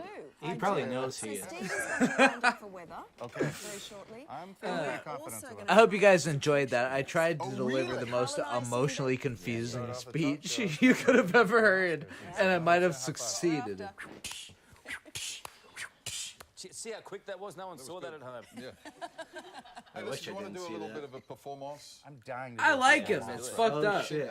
Everybody, stand by and prepare to be dazzled by the immense talent. Yeah, of Jack, he's actor, gonna actually comedian, perform all-around it for good us guy. now. Jack I Black do performed like his him. That's very the own thing. Pandified, that you want to get in the chi. I'll get in the zone. Zone. Version of the classic track, Kung Fu Fighting Everybody, Jack Black. Come on. Unrehearsed, mind you. Remember, this no rehearsal. He just was like, oh shit, I forgot all of the lyrics immediately. Here we go, but it's just him now.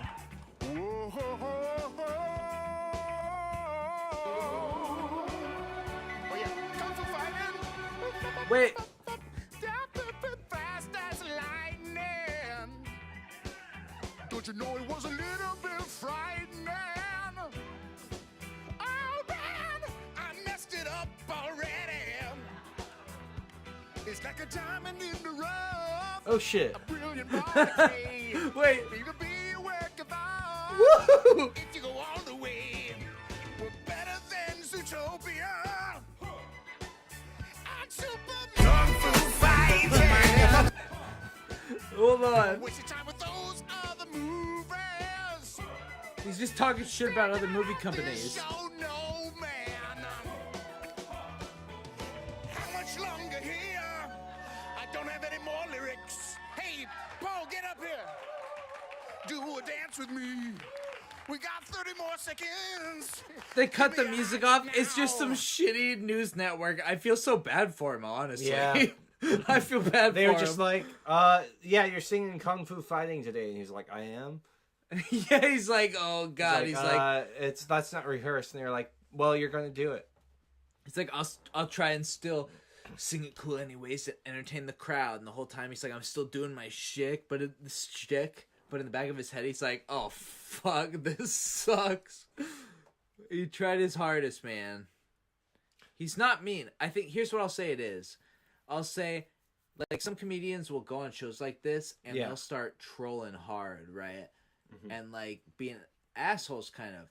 I'll Yeah. say I feel like Jack Black's probably just really nice and is just Fair kind of a enough. dork. And so like he didn't go on the show just totally to trash it. He tried his hardest, embarrassed himself, and then was just honest. Like, this is a fucking train wreck. Anyways, let's listen to his rendition again before we take our break.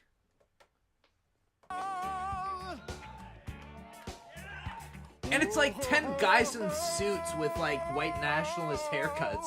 It's a terrible environment. Kung Fu fighting. Fast as lightning. Don't you know it was a little bit frightening? I wish he sang the whole song. Oh man, I messed it up already. It's like a diamond in the rough.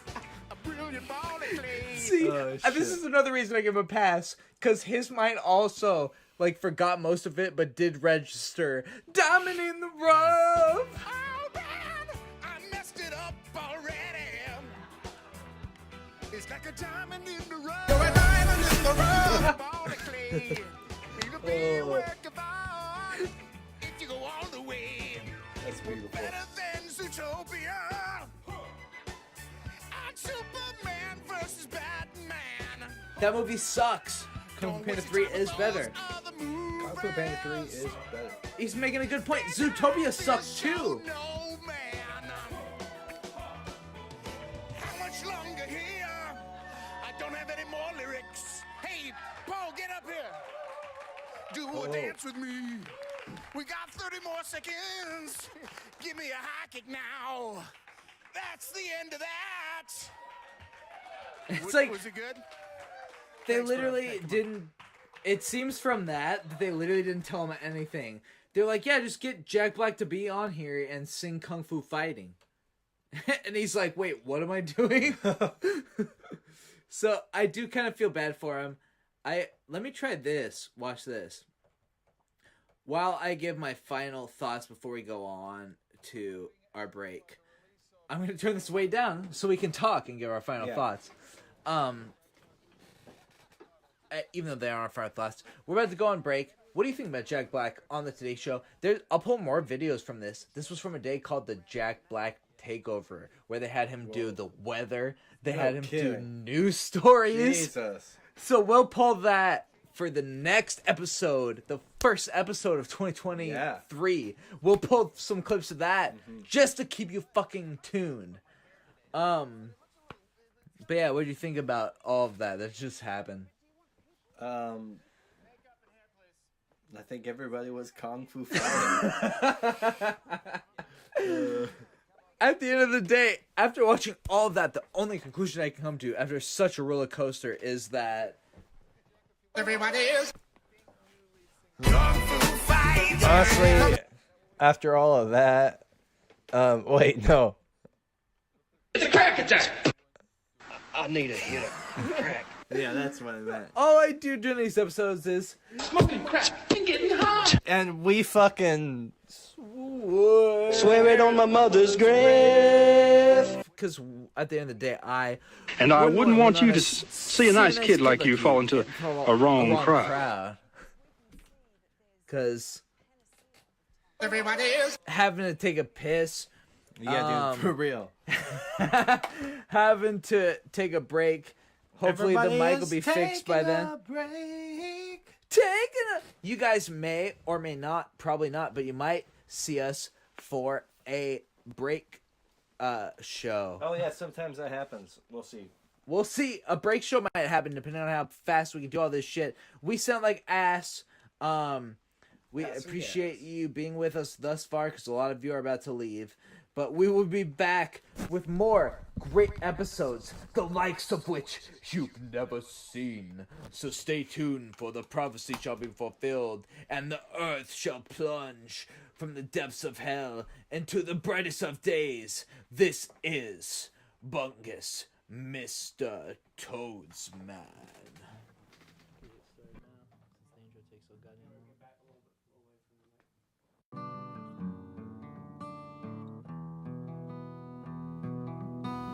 Do you at all remember that thing they call the simple life? Back when you were younger, where everything would turn out right.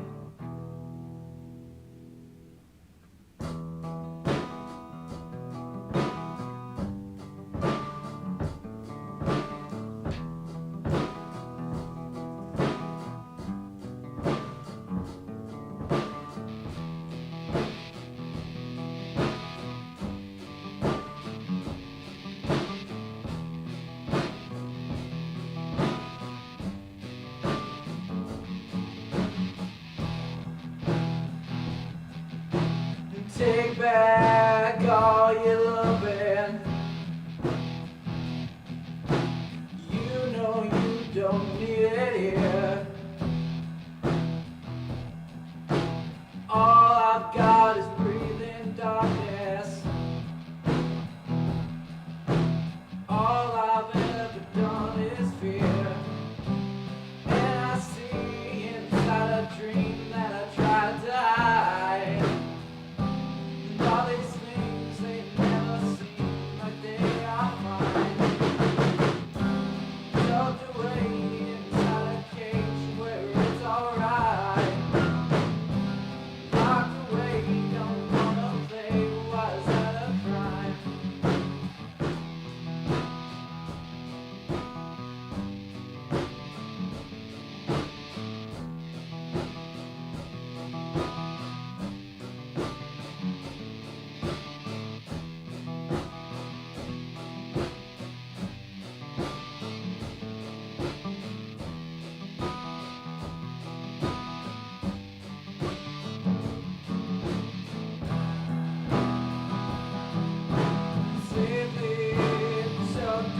Locked away, don't wanna play. Why is that?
running round my head in circles, and that's it.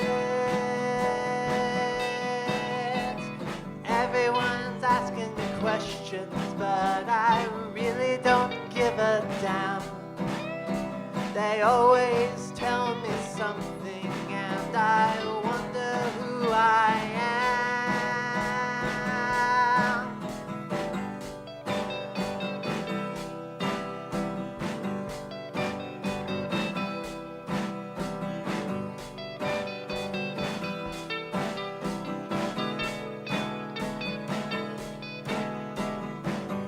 I feel so insecure, but I just don't know what to do. The way I've been getting pushed around, well, goddamn, it makes me blue. I wish I had an answer, but life just keeps passing me by. I think I might as well end it, or well, maybe I'll just cry.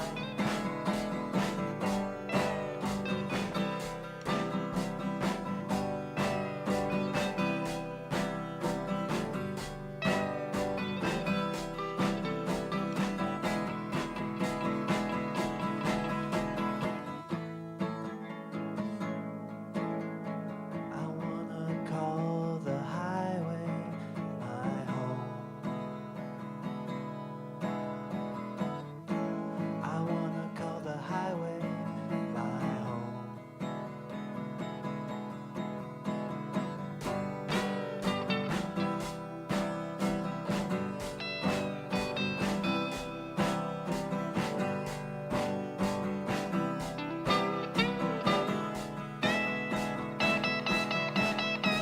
Big people, big businesses push me around every single day of my life.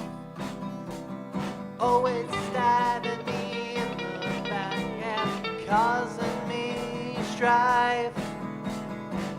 I wish I had an answer. I really wish I had a clue. I think I might just run away, 'cause making me blue staying here.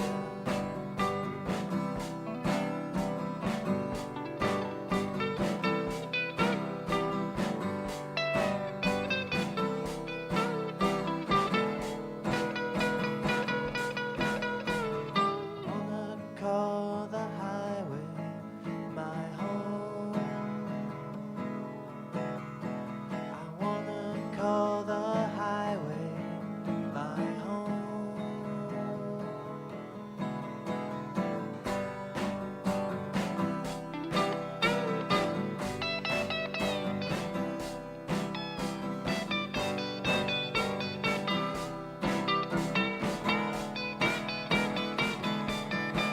So I'll pack my bags and I'll leave tonight. I got a van and I'm gonna be alright. I'm gonna see the world as it really is and change.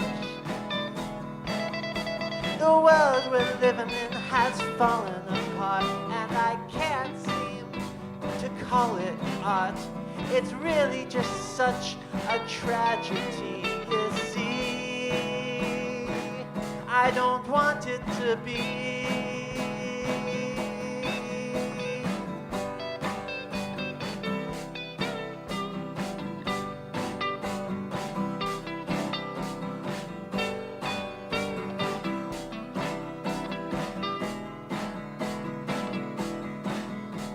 I wanna call the highway my home. I wanna call the highway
That's the exact kind of shit I'm not expecting.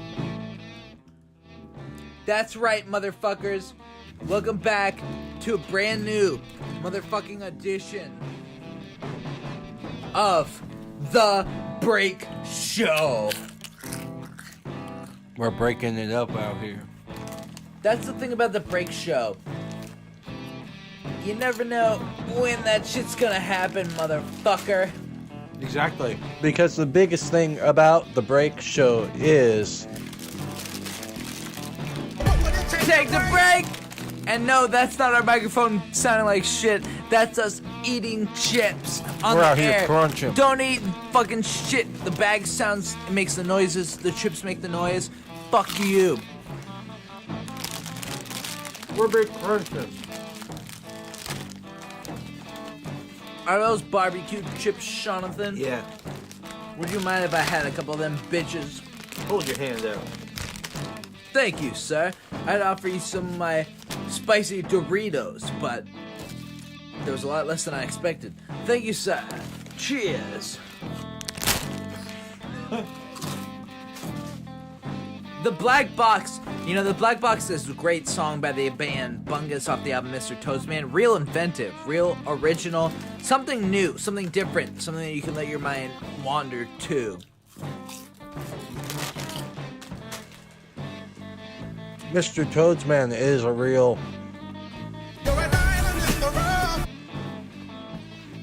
Yeah. Bungus rocks.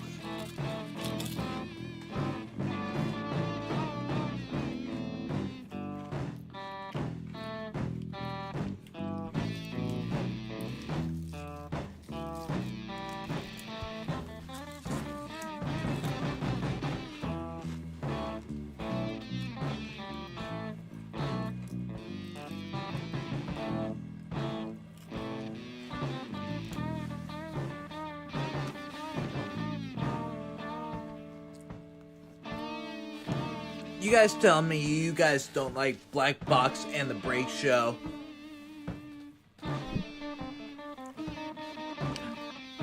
Well, The Break Show is about to come back into the regular episode so that you can hear it normally. But the break music, it's gonna keep going so that our audio doesn't get fucked up. Yeah. So break show or regular show? Yeah, regular show. Oh shit. But break show is cool. It's alright. It's a little too quiet. Holy shit, we're still fucking crackling. Okay, so here's what I gotta say. See ya. Oh my god. This shit's fucked. We're fucking cycling. It's crazy. What did you have to say? What we gotta watch next? What do we have to watch next?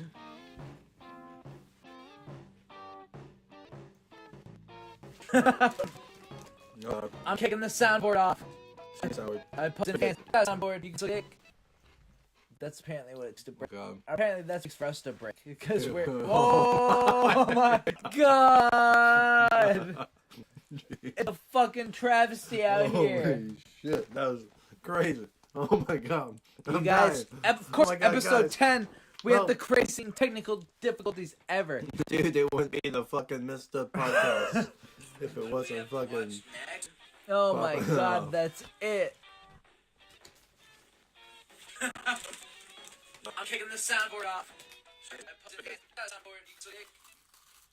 Oh my god. Oh my god. It's a fucking travesty out here. Shit, that was It's crazy. true though. Oh my god. I agree with myself. I agree with yourself too. The crazy technical difficulties ever. Dude, it wouldn't be the fucking messed up podcast. That's true though. The messed up podcast is all about technical difficulties. Quite literally. I'm kicking the soundboard off. The soundboard's still on, by the way. Okay, it finally disappeared. Oh my god!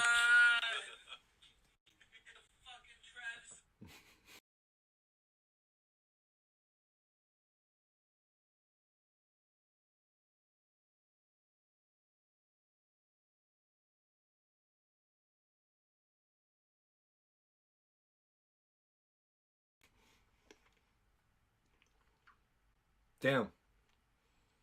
Here we are. Here we are. Hit that shit for me again. This? Yeah, yeah, that. Yeah. I agree with yourself too. The crazy technical difficulties ever. Dude, it would be the fucking Missed Up podcast. That's true though. That's true though. That's The true Messed Up though. podcast, is all about technical difficulties. Yeah. That's what I was saying. That's what I'm saying. The soundboard's still on, by the way. Soundboard's still on, by the way. It's not now. That's true. Oh my god. It's a travesty. Oh shit. Is it? Do we drop off? I don't know. Here, we're gonna do.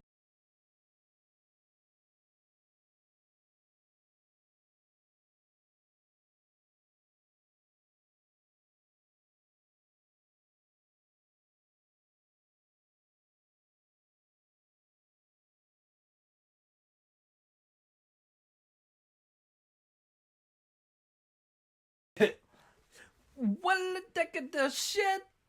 Shit. You can be working Everybody for. shitting out my dick. Shitting out my dick. And don't you know it was a little bit shit. Little bit shit.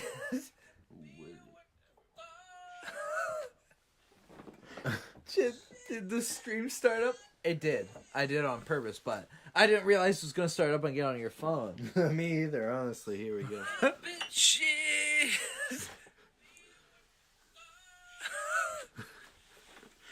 Shit, did the stream start up?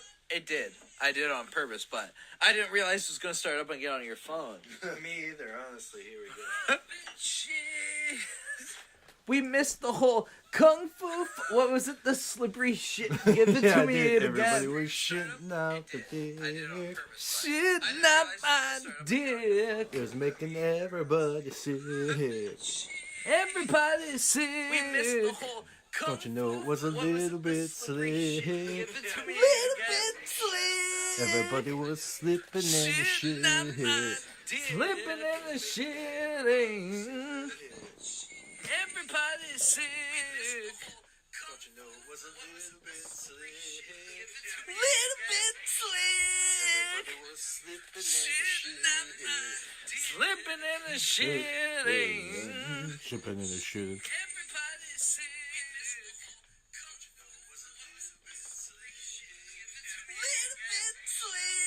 Little bit slick. Slipping in the shit. Slipping in the shit. Everybody's sick.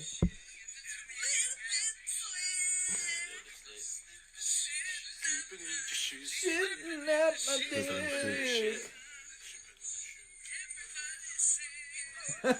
Everybody's sick.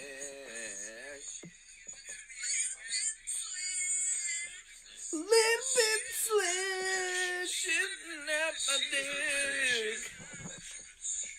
All right. Keep it going. Hold on. Hold on. Everybody's sick. Oh shit. Oh fuck. Wait. Little bit slick. Shitting out my dick. I want to see how many shitting out my dick so I can get in. Oh shit. Oh fuck. Fuck. Wait. Little bit slick. Little bit slick. Shitting out my dick. Shitting out my dick. I want to see how many shitting out my dick so I can get in. Oh shit. Oh fuck. Fuck. Wait. Little bit slick.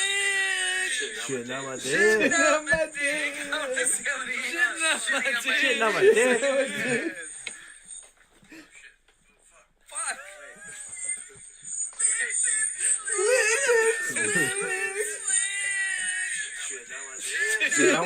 how many shitting out my dicks I can get in.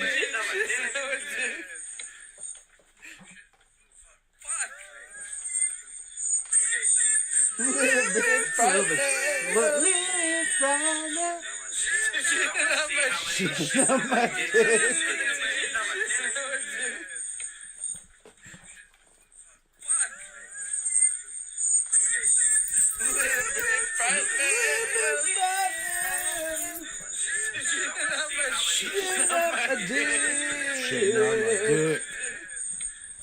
I want to see how many shitting out my dicks I can get in. I love the chorus of Lil Bit.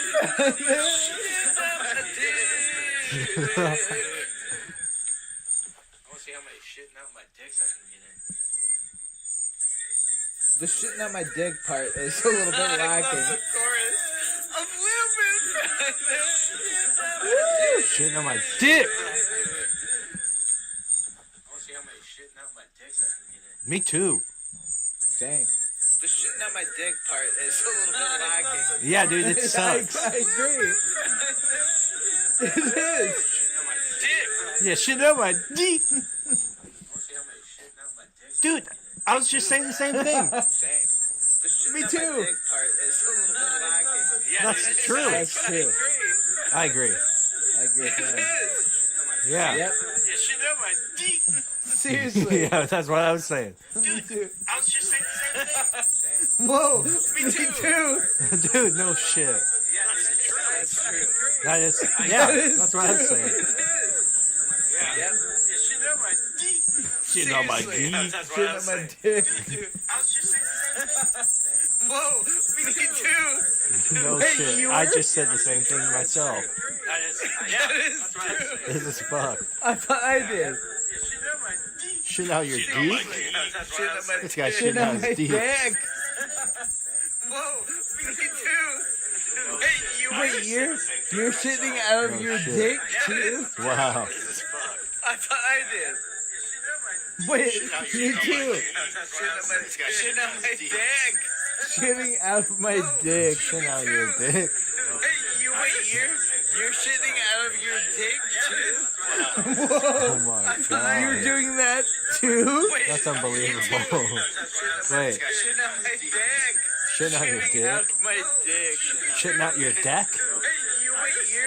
You're shitting out of your dick too? Shitting out of your deck? Shitting out your You're doing dick? that too? You too. Shitting out my dick. Shitting out my dick. Shitting out your deck. You're shitting out of your dick too? Shitting out of your deck. You're doing that too? Dude, half of it is like what we've said the last 3 or 4 times. The other like 80% is like just white noise insanity. I love this shit. Dude, half of it is like what we've said the last 3 or 4 times. Is that Yeah. true? The other like 80% is like just white I don't think noise that math adds up. insanity. Dude, you need to go to school, man. Half of it is like what we've said the last 3 or 4 times. Is that true? I think I already talked about this. Is like just Yeah, I don't think he already said something about that. Dude, you need to go to school, man. I did go to school. Half of it is like what we've said the last 3 or 4 times. Is that true? I think I already talked about this. I did. I can tell myself I did. Dude, you need to go to school, man. I did go to school. Love that. I think I already talked about this. I did. This is a nightmare on planet Earth. Dude, you need to go to school, man. I did go to school. Love that.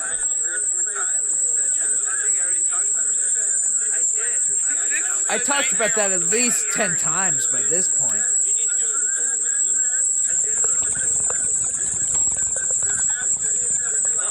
Love that. I love that shit too, man. Me too. Oh my god. Okay, it's getting a little too unruly. Remember Unruly and Three First Names from 420 Productions? Oh shit. Dude jumping jacks and backflips. Remember that shit? And then Three First Names became famous for getting addicted to meth, becoming like a fucking skinny Skeletor looking ass motherfucker, and talking about mathematics adds up automatically. Mathematics, what savagely? What savagely? Ziploc touch piece. What's a Ziploc Magics touch piece? makes nuts eat. Makes nuts eat. I wish I had that for the soundboard. I wish I had those videos to show you guys. But that's long lock history. Nuts eat. That's true.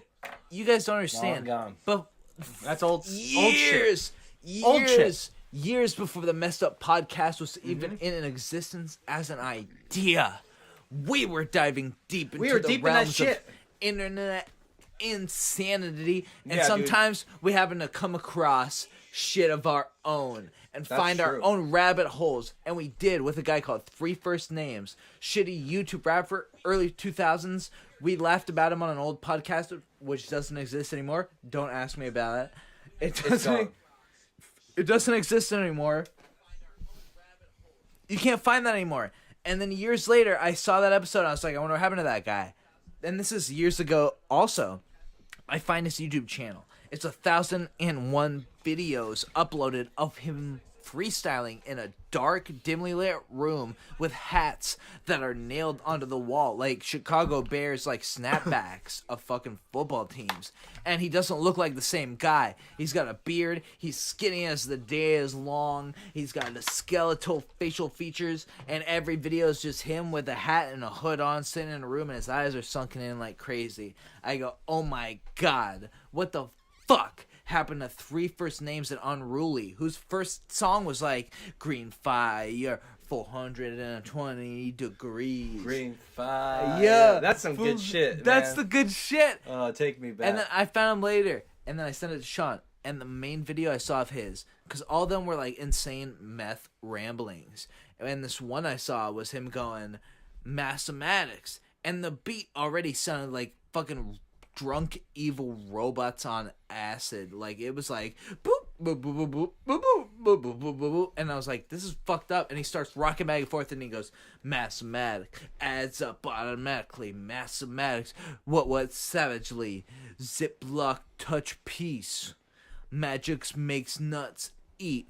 And as the video goes on for like 7 minutes, his eyes start to water and like they start dripping. He starts fucking drooling at a certain point. I was like, this is fucking insanity. It's awesome.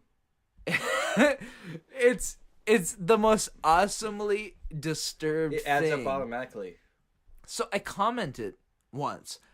What's that? Back then, I was like, I love mathematics, but on the off. But as a side note, my personal favorite is Green Fire 400 Degrees, and he looked much better then.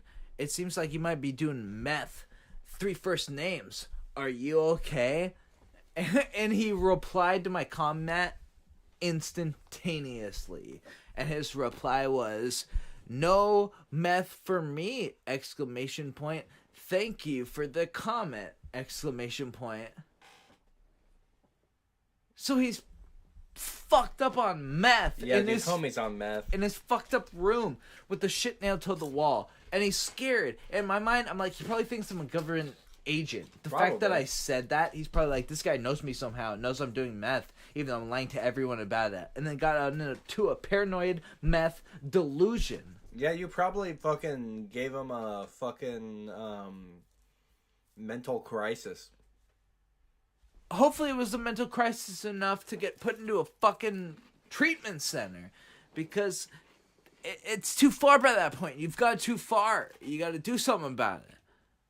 I'm sorry, Three First Names. But ever since then, all those videos have disappeared off the internet. Any trace of Three First Names has disappeared. Yeah. The only trace I have that Three First Names was even a real thing is an archived in my computer files video of the podcast we did in 2016, 17, watching that fucking video. Damn. The Green Fire. Yeah. That's the only evidence I have. And it's not even online. It's only on my computer. Shit. So, I assume I don't know if he delete his own YouTube channel. I mean, I guess I could see it. He's on meth. He's like, from having a YouTube channel, they're gonna know. And so he deletes his whole YouTube channel. Like, they can't know that I'm online. Like, he's hiding. Like, he's fucked up. You know what I mean? That's possible. That's possible. But then there's also possible that he got clean, and then he was like, I can't have any of this shit on here. This is ridiculous. And he deleted it all, and he was like, what was wrong with my life?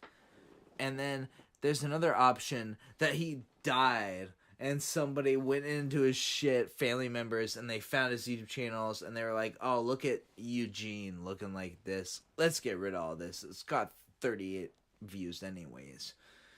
I was one of those 38 views. I was too. Every damn time. What? Savagely. That was some good shit. Savagely. Magic makes nuts eat. So I don't know what happened to Three First Names. R.I.P. the man. But probably.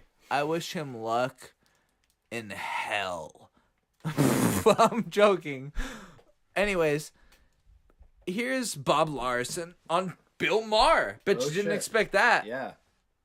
Politically incorrect.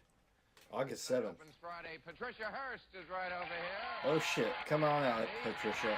Who the fuck's Patricia Hearst? Thank you. Oh shit, it's Bob Larson. Oh my god, there he is. Earthly possessions. He is the star of Cecil B. Demented Steve. Bill Maher, one of the most annoying, condescending, douchebag, quote-unquote, classical liberals who's ever existed. Mm-hmm. Yeah. Bill Maher sucks. Yeah, Bill Maher sucks. Bill Maher is a fucking trash heap. He's garbage. The fact that he was the most liberal person in television at the time is fucking stupid because he still sucks. Yeah, he really sucks. Bill Maher sucks. Stephen Dorff right over here. Stephen Dorff?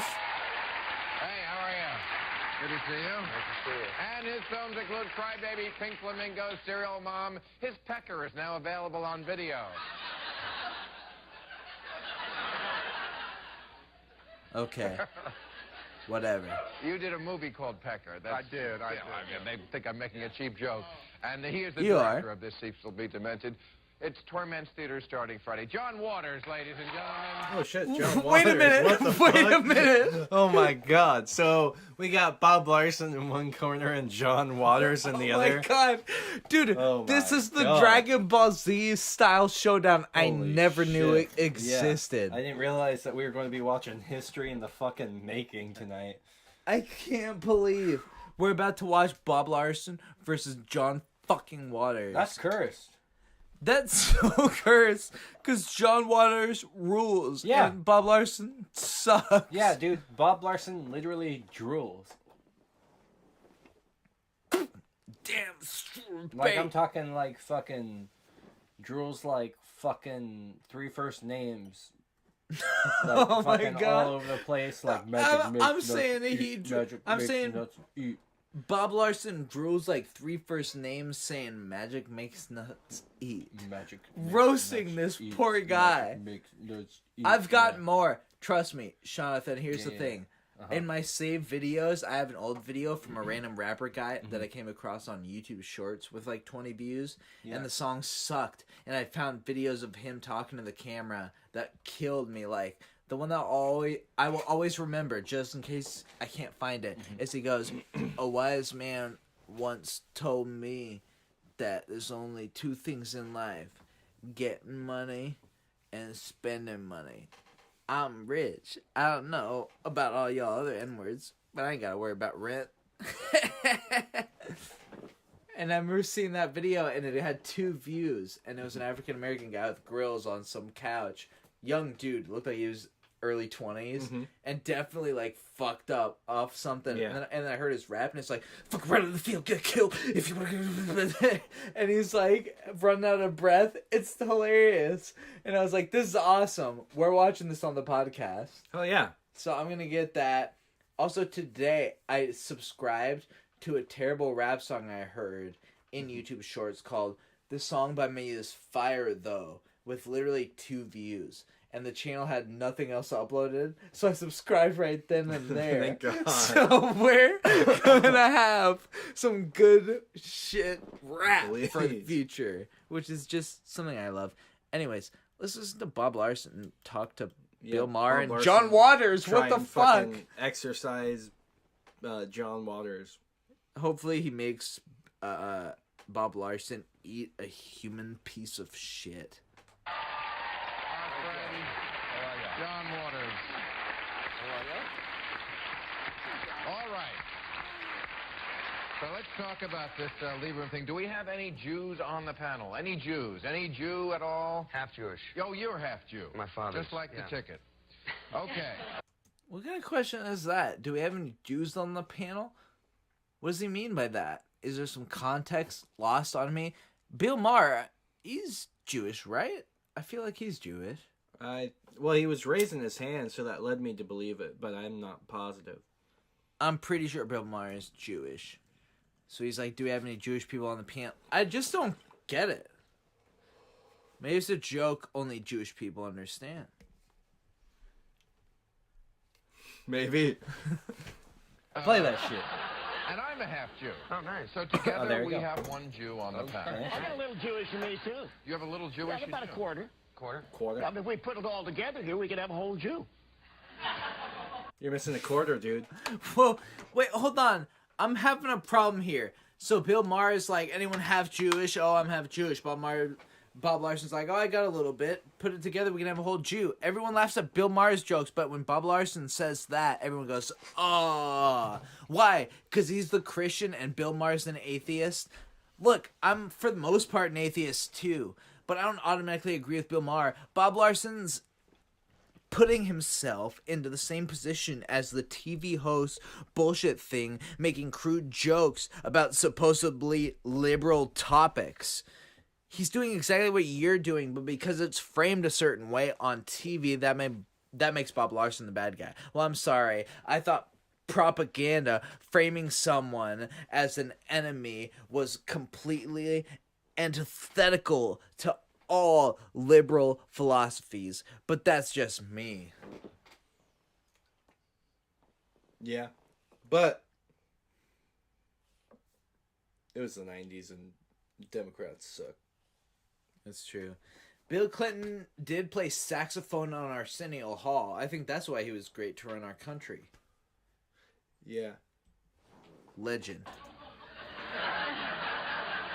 Bob, are you listening to the exchange that we just had there? Okay, let me give you my take on this. I think Al Gore panicked because if you watch the Republican convention, one of the big lines was, I think it was Cheney or maybe it was Bush himself, talked about Gore and Clinton and said, we will never see one without thinking of the other. And Gore went, oh my God, I've got to pick the one guy on the Democratic side who really distanced himself from Clinton.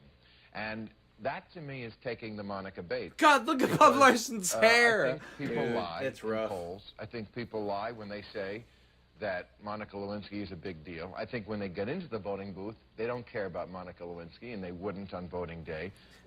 I mean, he's right about that, at the very least. So before the internet came along, this was a lot less lame. I'll give it that. Fair enough. Before liberal people had more access to all the information and philosophy in the universe, this was as liberal as you could get in this country from what they would give you. Fair enough, yeah. For So, what ABC would let you have. Exactly. So I'll give Bill Maher a pass in that aspect. I'll talk shit about him from a modern liberal perspective, but Yeah, I 'cause also... Bill Maher does suck. Like, he's legitimately sucks, especially he's now. awful. Now, yeah, now he's a cunt. Now he's more considered right wing than he would be liberal. Even though Bill Maher's not a right winger by any means, He's like, but he's very close. Yeah, I don't know. He sucks.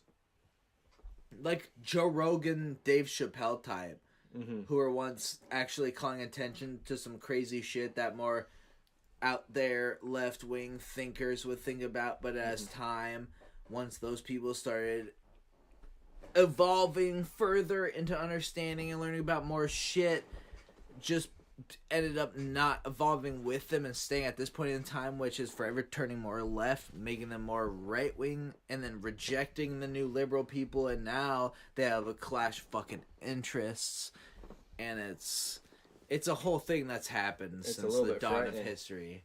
It's a little bit frightening. Anyways, I want to hear Bob Larson talk to John Waters. Yeah. I never thought that's something I wanted in my life, but I want it more than anything. But when they get into the voting booth, they do care about the Jews. They care about character, though. They do care about character, and he was going to get plastered with this between now and Election Day. He had to bail out. This was a smart choice. I'm saying in the voting booth. Yes, I agree. On talk shows, people talk about character and how awful it is that Clinton had a thing done to his weenie. Oh, I know. It's too awful to even contemplate that a man had sex. But he's the only president. He thought that was so keen. He thought it was so clever. Yeah, he was like, "Oh, I'm so fucking funny." He stops. He put his hands back, like, "Okay, you can laugh now, audience." It's like, fuck you, you Hollywood piece of shit. Yeah, it stinks. It sucks. Kill the rich. He's the only person who ever did have sex outside the marriage. It's too Wait, inconceivable. a married man in our house in Washington. There's a Your difference. house. Where else is he Washington. going to go? Down the bar? Bob Larson's the He can't, motherfucker you know? who says Washington. I don't care. Damn if straight Ford he puts is. down Look at a that Nicole guy. Smith, I'm That still guy not voting for says Bush. Washington. Yeah, and that's all I have to say. That's everything you need to know that he sucks. Damn straight, bro. But I think it's already started, and you even made the joke about it, about him missing days because of, high holy days and this kind of thing. And I heard it on CNN before Don't I know came what to the she's studio, talking and I about. thought, this is exactly where it's going.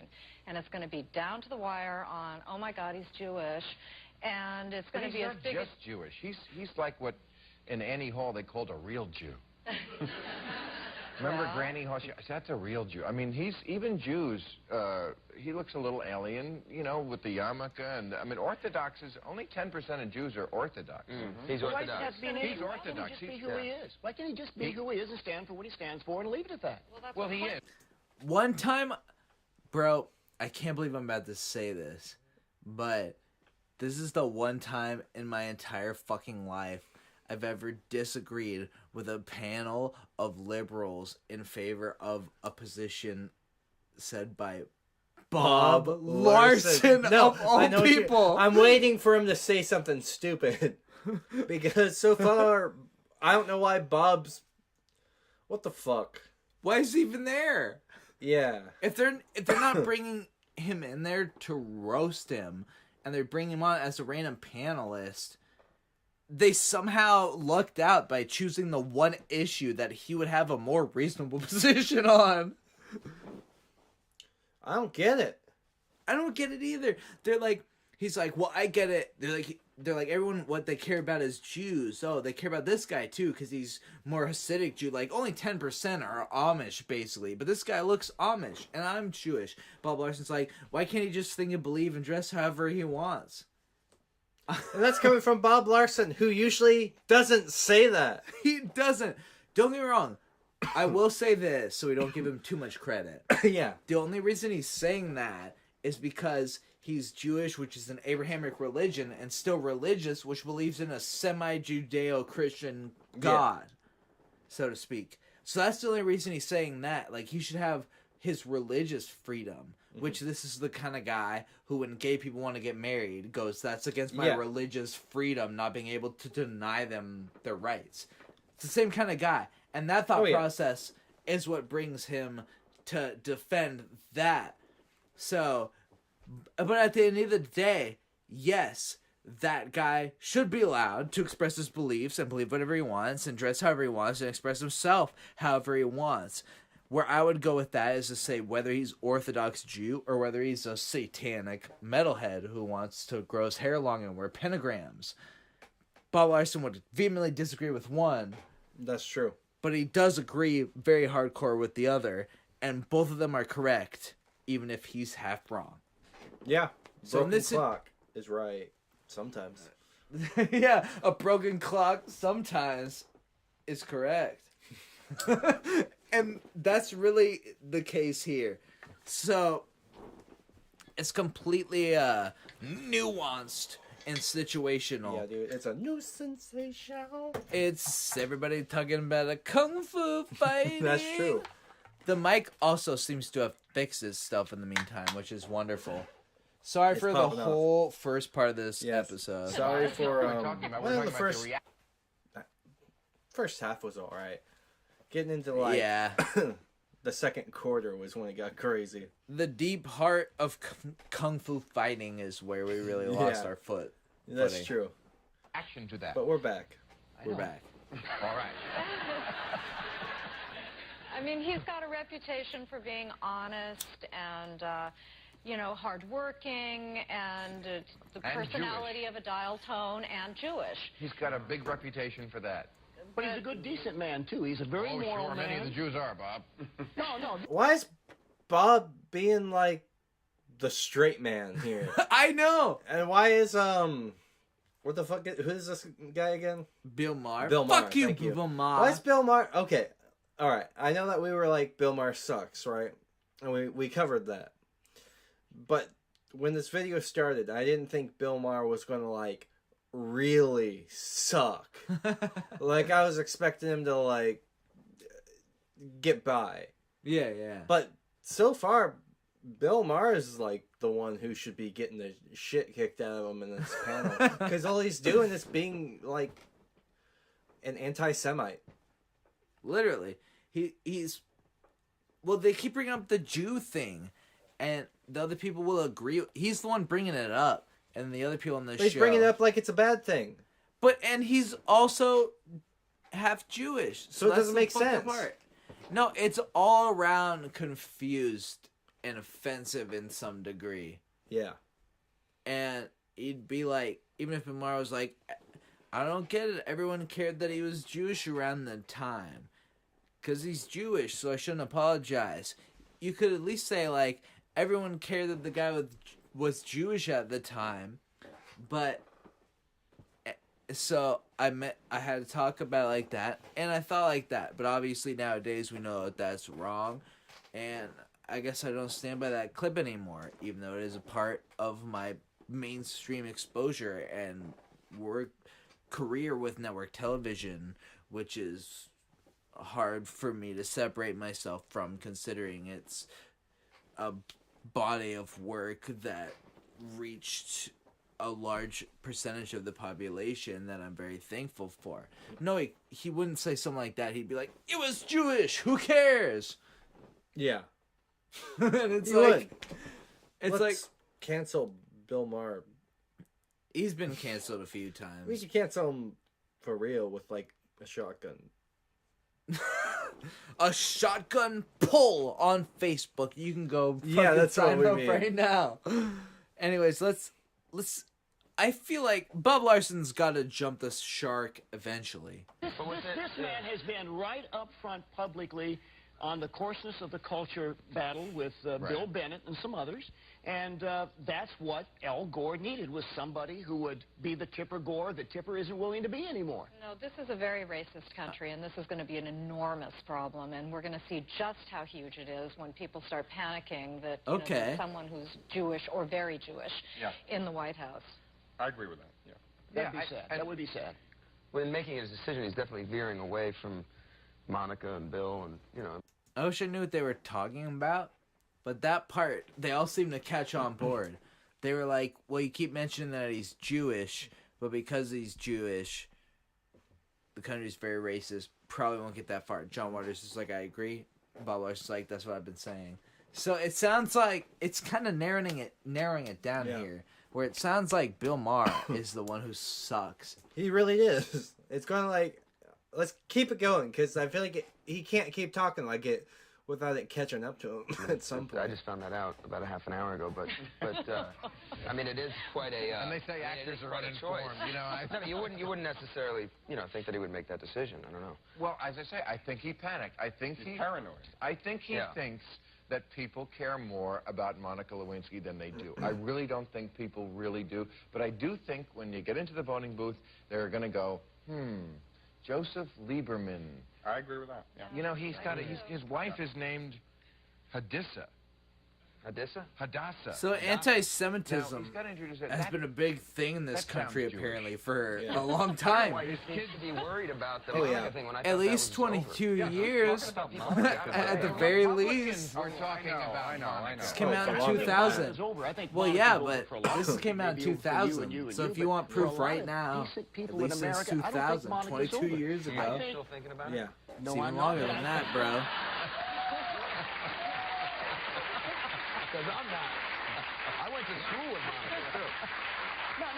No, but I do think the looking fact back, that, sorry. that Al Gore said he was a great president in the midst of all this.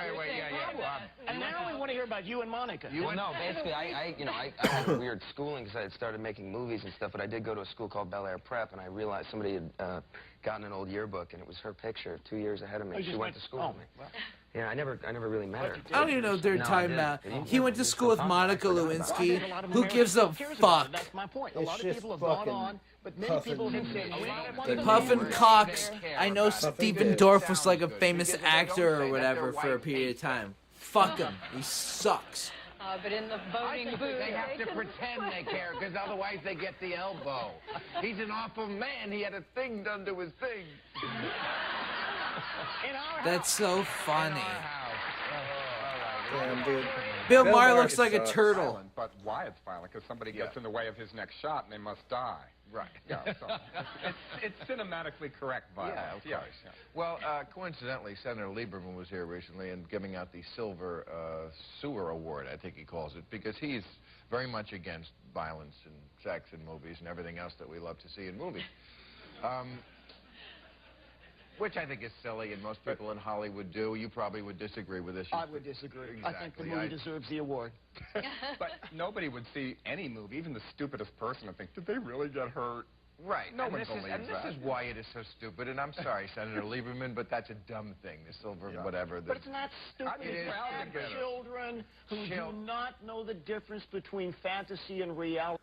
Okay, that's where he jumps the shark. Yeah, yeah. Okay. All right. Now we're getting back into like Bob Larson territory. For a second there, he was starting to like. I was almost like. I honestly was like, okay, Bob, maybe you aren't as bad, but no, I fuck Bob Larson. He sucks. He needs to email us, and fucking get on this podcast, Bob.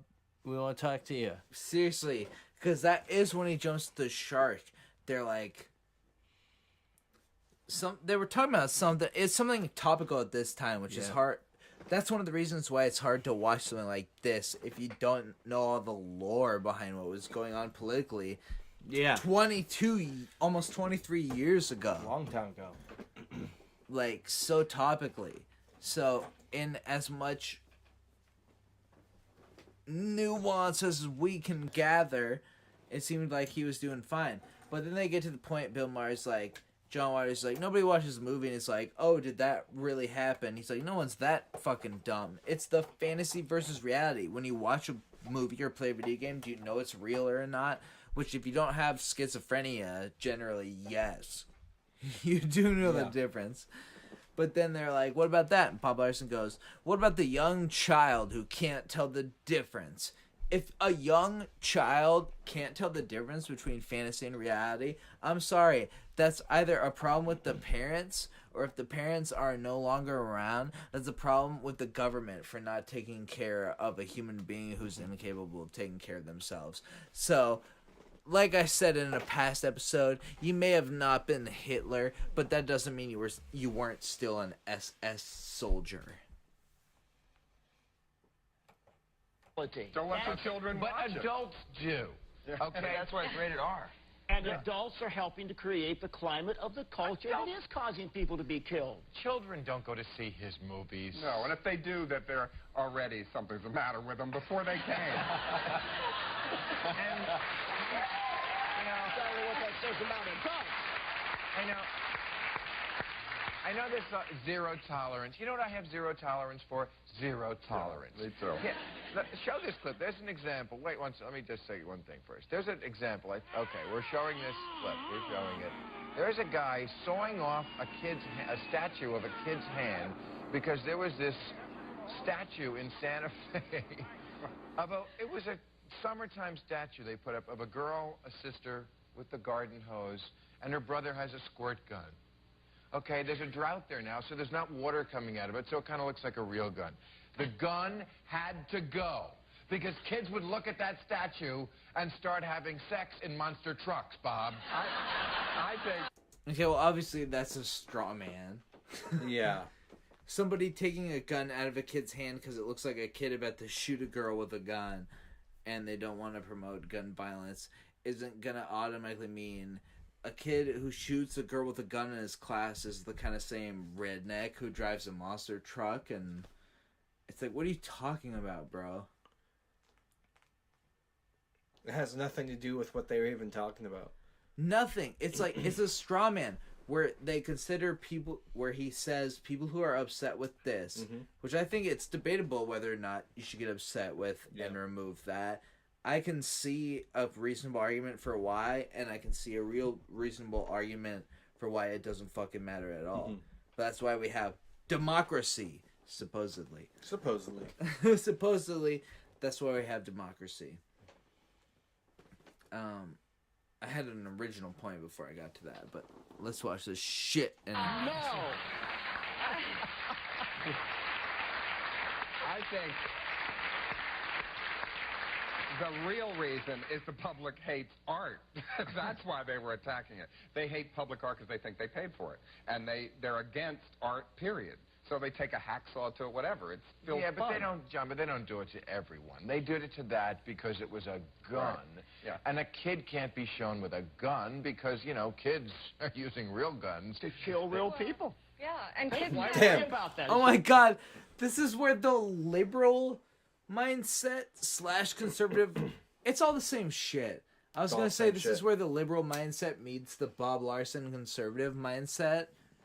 But they're all intersected like that. Like, it's debatable which one is which, and I guess popular vote sort of decides it in terms of the policies of this country, which means that anyone who's a real individual should give up now because a bunch of individuals can't form a collective. They all believe different things, even if they all should be treated equally.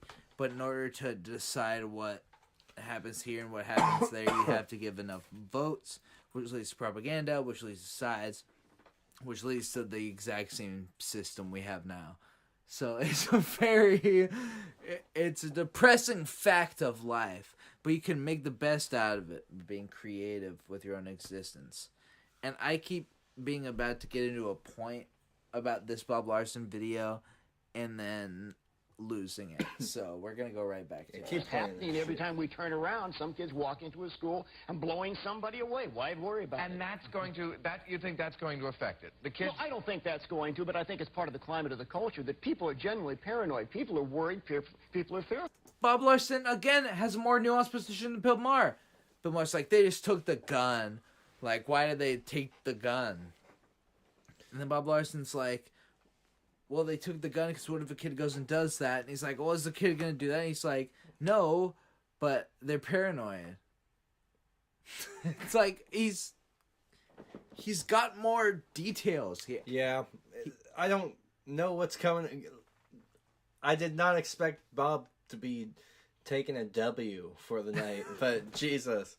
If we're going purely by, like, the W's and L's given by each panel member, Bob's taking the most. He's taking the win tonight. I mean, he took a little bit of an L there when he was talking about fucking, like, there shouldn't be fucking what, and that's kind of the thing that it's also weird. I don't know, just like his standpoints are like, oftentimes I feel like contradicting, and this is a moment where it shows that. But then he's also like at least laying it out in a way that's not fucking straw man arguments. Literally. Which is saying a lot coming from Bob Larson. Coming from Bob Larson, the king of fucking straw men. Yeah, seriously. Like, if Bob Larson was God, then every fucking being on planet Earth would have to go find the fucking Tin Man, the Cowardly Lion, and Wendy. Because they'd all be scarecrows.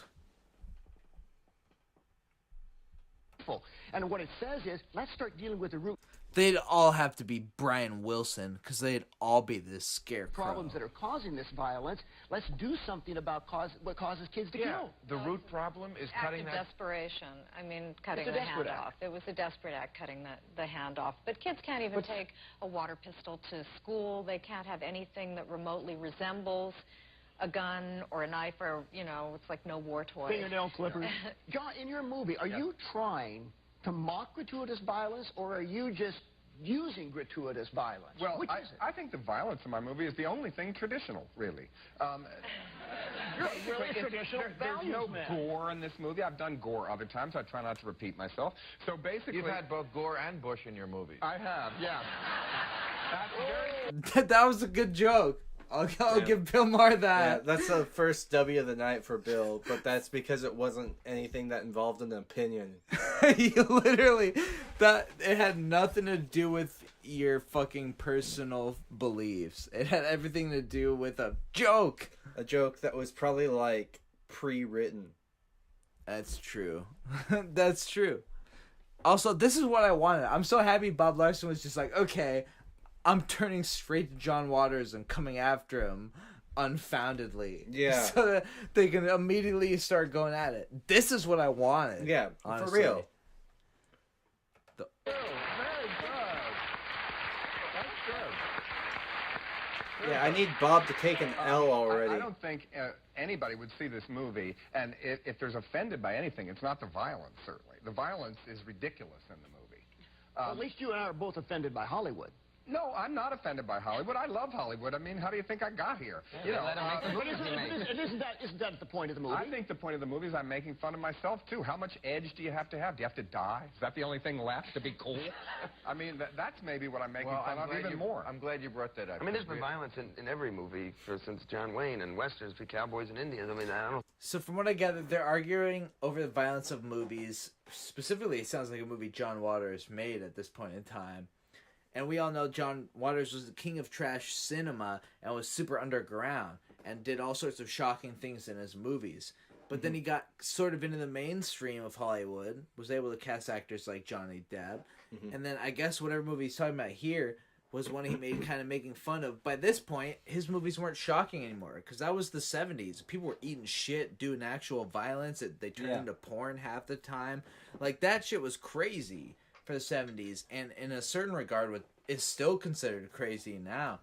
By the 90s, you had fucking the band Wasp cutting off Marilyn Manson's fake head and fucking it with a knife cod piece. Like, you had crazy shit like that. So it sounds like John Waters making fun of, like, I invented a whole shock genre, but now it's gotten so far, the only thing you can do is make snuff films. But he still thinks it's funny. Because he's a schlock master. He just doesn't give a shit. Yeah.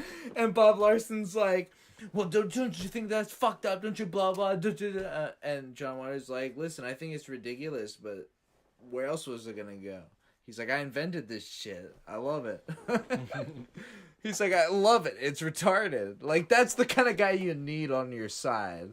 Is the kind of guy who's like, I love this shit. It's fucking stupid. I think that's why the world is Since such a Cecil crazy B. place. DeMille himself. Yeah. Yeah, I mean, you know, who had a foot fetish. He did. I couldn't put that in because I already had that in my other movies, too. A foot fetish? Yeah, Cecil B. DeMille did. It's in all the books. A sexual foot He was fetish? a shrimper. What is a shrimper? A shrimper is oral and feet. Licking feet. That is Wait, who are they talking about? a fetish.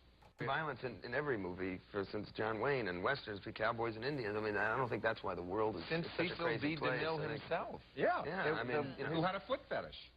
Cecil I couldn't put that in DeMille. 'cause I already don't had know who in my that other is. movies, too. That's an old actor, like early actor. Yeah, Cecil B. DeMille did. It's in all the books. A sexual foot He was fetish? a shrimper. What is a shrimper? A shrimper is oral and feet. Licking feet. That is a shrimper. It's safe. That is so much sicker than violence of any order. I'd rather be shot than... Personally, I agree.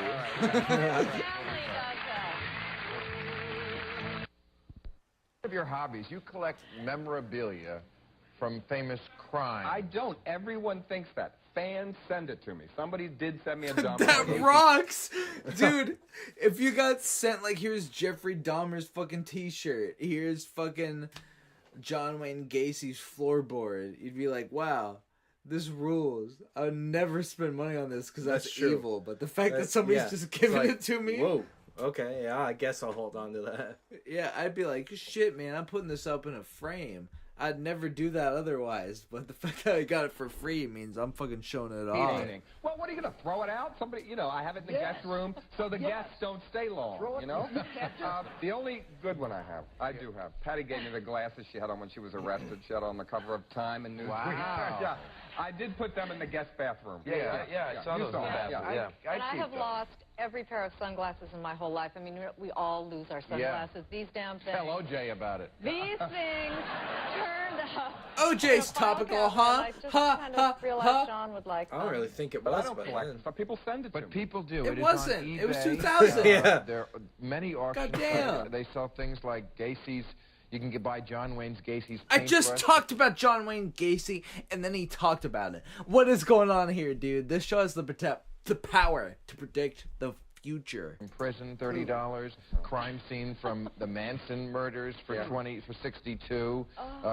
Richard 62? Who came up with that price? This is eBay. Right. Richard Ramirez's doodles for $27. Oh shit! Oh, Bob shit. knows a little I would about think Richard the proper Ramirez. judge Bob would knows be the probably parole board, too which is much very- about Richard it would be a very Ramirez. thing to use against You know what ever happens trolling when we anybody, hear but about was Richard a Ramirez? famous We notorious have to murderer who was shit telling them ourselves. Right. It would mean they were not rehabilitated and they were not sorry. So I think the parole That's board true. would be the final judge on What does it say about the people who wants to buy the stuff in the first place? I mean, they're just as sick. Because who wants to give these people what they were after in the first place? A little bit of notoriety. I mean, we're taking killers and losers, and we're doing something to perpetuate their crimes and give them this... You don't have to call people like Jeffrey Dahmer and shit losers, because that's just like a schoolyard bully tactic. Yeah. That doesn't give... But the point about giving people who do horrible shit to get notoriety famous and fulfilling their wishes, that's a good point. But to go off and call them losers is like... Bob Larson specifically only does that because he guilt trips young kids and he's like, if you like Iron Maiden, you're gonna end up like Richard fucking Ramirez, which is also a straw man, which is also a crazy thing to scare a kid into. Yeah. And then he scares the kid into being like, what if I end up being like that? Is there a chance I could be like that? Doubt themselves. And then he goes, and people like that, loser. And then you're like, I considered the fact as a 4-year-old that I could end up like that. And Bob Larson says the fact that I could even think I could end up like that makes me a fucking satanic loser piece of shit. And that's how his cultic tactics work. So even a fucking villain can hide in plain sight. And that's just one of the things I gotta say is that we have to look out for these motherfuckers. Obviously Bob Larson's been torched, but the most evil motherfucker you could ever imagine could be sitting in front of your face selling you fairy bullshit. And so you gotta keep your fucking eyes peeled. And you gotta make sure that you're a kung fu fighter. Aura. I think we should absolutely put a stop to it and stop the trade of it completely. Just like we don't let them write stories and get movie rights and earn money for it. So you want to put a government stop on this? Absolutely. But aren't there Republicans for getting government out of our lives? I didn't say I was a Republican. You made me into a Republican. What are you? Yeah. Fair enough. I'm an independent. An independent what? An independent who just happens to believe in patriotism and decency. What's so novel about that? I will say Bob Larson's, all of his beliefs might be bullshit, but there's such a unique blend of bullshit that not siding with either mainstream political party and considering yourself an independent of sorts, because if you're not one of the 2 fucking parties that we allow you to have in this country, you're an independent, is a valid thing for him to assume about himself. Yeah. No, we're talking about Bob Larson here. He's kind of, especially in this, all over the fucking map. Literally. Like, you would never see Bob Larson hosting CNN, but you'd also never tune into Fox News and see him hosting his own show either. They got Tucker Carlson for that. Dude. They got fucking Carl Douglas for that. They've got Carl Douglas for that. Carl Douglas, what's the new story in the fucking COVID-19 case? Carl Douglas like, this is Carl Douglas with Fox 13 News. There were fucking Chinamen. It's like, oh my god. It's like, this is Carl Douglas. Yeah, they're like, now to Carl Douglas with the fucking news scoop. Whoa.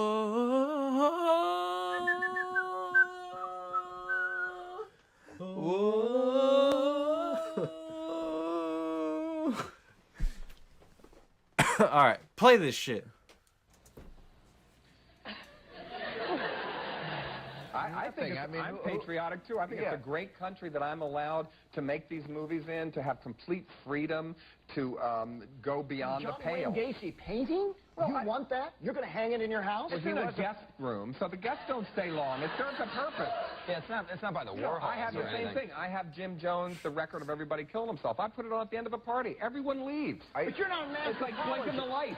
You're not an anthropologist. You're not a behavioral scientist. Yes, I am. You are. Certainly. I used all that. I just made a movie about a cult. So certainly I am an anthropologist in a way. You're doing a documentary, that's one thing. But just to hang around that stuff, that's quite another, I think. Well, I don't hang around. I don't rush into my house after being away for 6 months and run up and look at the Gacy painting. I mean, I think to each his own. It's a really Truth. It shouldn't be legal. I think, Yeah. I've seen a lot of terrible things that people collect. And French provincial furniture. Like putting the picture of... Yeah, I mean, Bob Larson's trying to make the argument that there's something wrong with having that shit at all. Yeah. Which, to a certain extent, is debatable, but from where I'm sitting, on my side of the fence, it's not. Like, even if you had a, like, fucking Nazi helmet, like a Nazi war, but you were a rich-ass motherfucker who had a collection of 1,000 random horrible things, and it was one thing in the middle of, like, guillotines from the 19th century, and, like, all sorts of shit like that, you wouldn't fucking think twice. Especially if somebody sent it to you for free. Like he just said, he's like, I don't show up home and go, where's my Jeffrey Dahmer underwear? I need to sniff that right away. Yeah. It's just there. It's just like, yeah, someone sent it to me and I'm not going to just get rid of it. And Bob Larson's implying that it has some sort of negative effect on you as a human being, even though he's doing what Bob Larson wishes he could accomplish, which is make big money in Hollywood. That's true. That's true. That's, like, really true. Because that's, like, what Bob Larson wanted to do before he became Bob Larson. Was, Literally. Like, be a guy who's doing that shit. But then he was like, oh, I can't do that, so I guess I'll just, like, do exorcisms for money. And he was able to accomplish that, but it's not nearly the kind of shit that John Waters has accomplished. It's like Avon perfume Dylan bottles. Klebold and Eric Harris on the cover of magazines. I mean, now we know when we look back at the Columbine murders, that's what these kids wanted. They wanted that kind of notoriety. If we send a cultural message, it's true, that if you I guess. Kill, that's it, buddy. You're locked away, or you've got a needle in your veins, and it's over. Look, Charles Manson should have been dead a long time ago instead of still making basement tapes from prison. I don't know if... I personally, I don't have any sort of well thought out opinion, but based on my biases, my immediate emotional reaction is, I don't know if justice for a crime committed against another human being is murder and death. I don't know if that's justice. Even if Charles Manson is the biggest piece of shit who ever lived, I don't know if killing him is like, okay, that's equal to getting back at him for the murders that he did. I agree. I just don't know. But we might as well go on to the last video. We probably won't even get through the whole thing. I'll ask you, what do we want to do for this last video? I got two options. We got a 17-minute anti-drug short film, which might be really fucked up and depressing. I don't remember. But then we also have something called Hot Talk Starters, which is something we could regularly go back to in future episodes because there's a ton of these, I found out. And I don't even fully get what they are, but it seems to be people come on and talk about crazy issues, like hot takes, like they'll be like, this guy tried to commit suicide, and then the interview will be like, well, did you believe in God though? Like, it's insane. Dang. What's the shortest one? Anti-drug video is. Click that anti-drug video. God damn. We'll go back to Hot Talk some other time. I want to watch Hot Talk so much. I mean, this one's still 17 minutes. This one's only 21. Fair enough. I'm tired. I get it, dude, but we got to do the last episode of the year. And I don't expect us to finish either of these. I was afraid of losing out on Hot Talk starters. But even though I gave you the illusion that I was going to give you the option, I'm choosing the option, and we're probably not going to finish it. So that is the key. We're hitting Hot Talk starters. And it might suck. So we might not even. Oh, shit.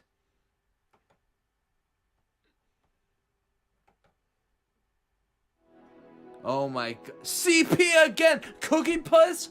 Cookie Puss. Yeah, get that back up. I'm trying to pull it back.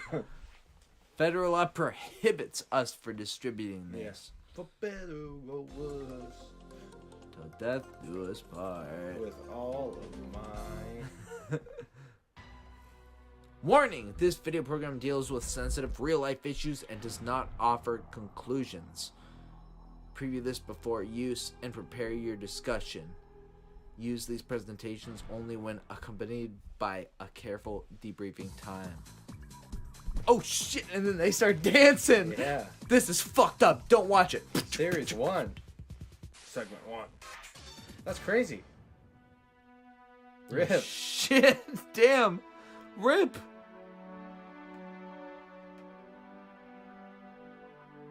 Ain't nobody listening. Oh shit.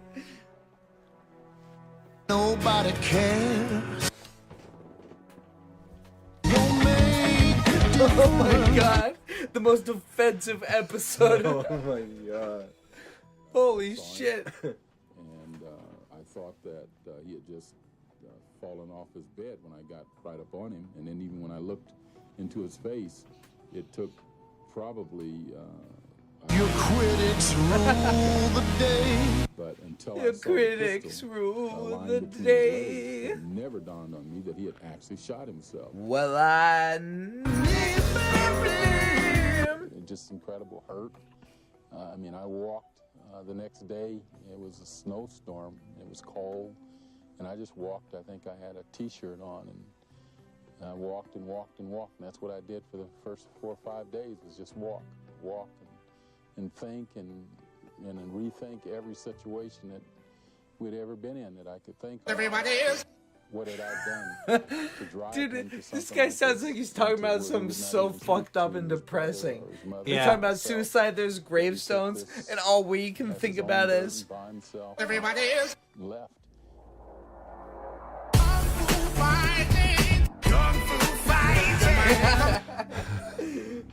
Holy shit. Yeah, this guy's like, my son died. It was devastating. I couldn't do anything but fucking walk for days and days and days on end thinking, what did I do? How could I have made his life so bad that he'd kill himself? And we're fucking like... They were seeing everybody's side of the situation but mine. Smoking crack. It's not a game. You can die. Whoa, that was remix of the year.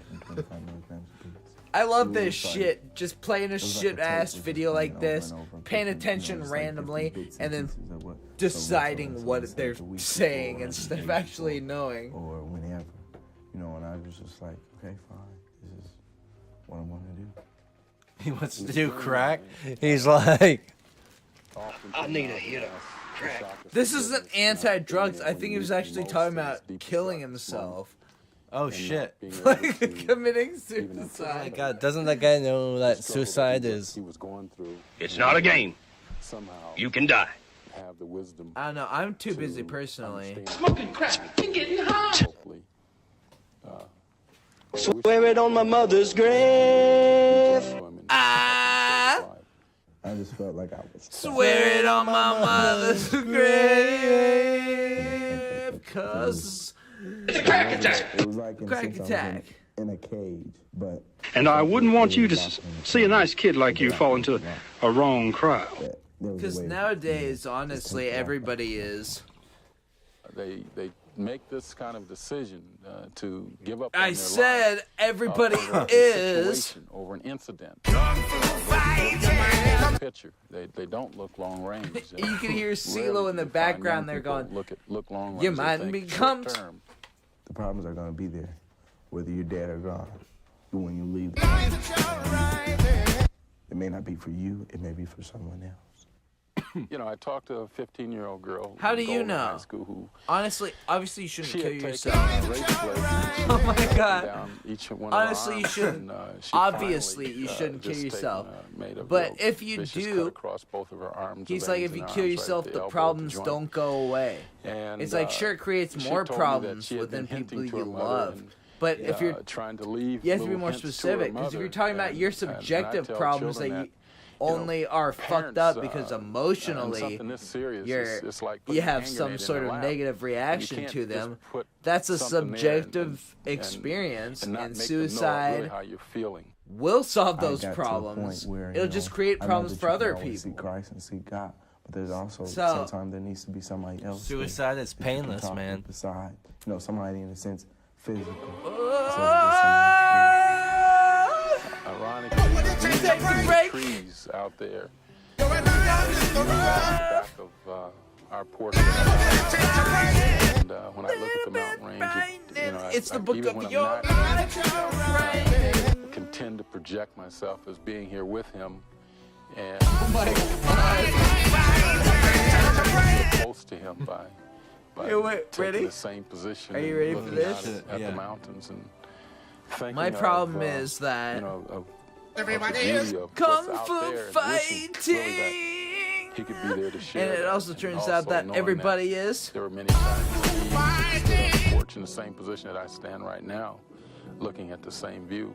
But that's kind of the way Everybody is kung fu fighting. Kung fu fighting.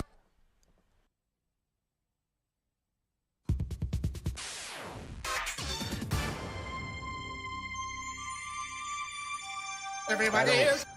Believe they're. Swear it on my mother's And I wouldn't want you to see a nice kid like you fall into a wrong crowd. You can die. I believe what I believe is like the human mind is. Here's the next most segment. powerful Let's try thing and there pay is, attention for a and that second could be to what the considered segment's God. about. I really don't believe there's a God. I think the next segment's about. I've been Smoking all crack the way up and to getting I've high. been confirmed, and I don't know if you're familiar with that, but it's like the acceptance of like an adolescent into the like adult church, and I had a pretty strong faith like as of then, but it just sort of I don't know, sort of fell apart. I've never seen any evidence of his existence, like physically. Oh shit! The only evidence that's been presented has been to me in a Bible.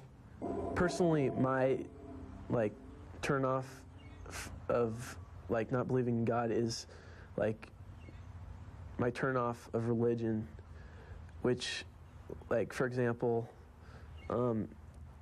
Christianity, how it's been like spread like historically, it's good for a lot of people. A lot of people need their faith. I think it's gotten a lot of people through their faith, has gotten them through a lot. That's not what I meant to do. It seems like this kid, despite being nervous and not camera ready, probably had a lot of really good points, because this is the part of the video, obviously, where it's like, now we're going to talk to an atheist. Ooh, he doesn't believe in God. Yeah.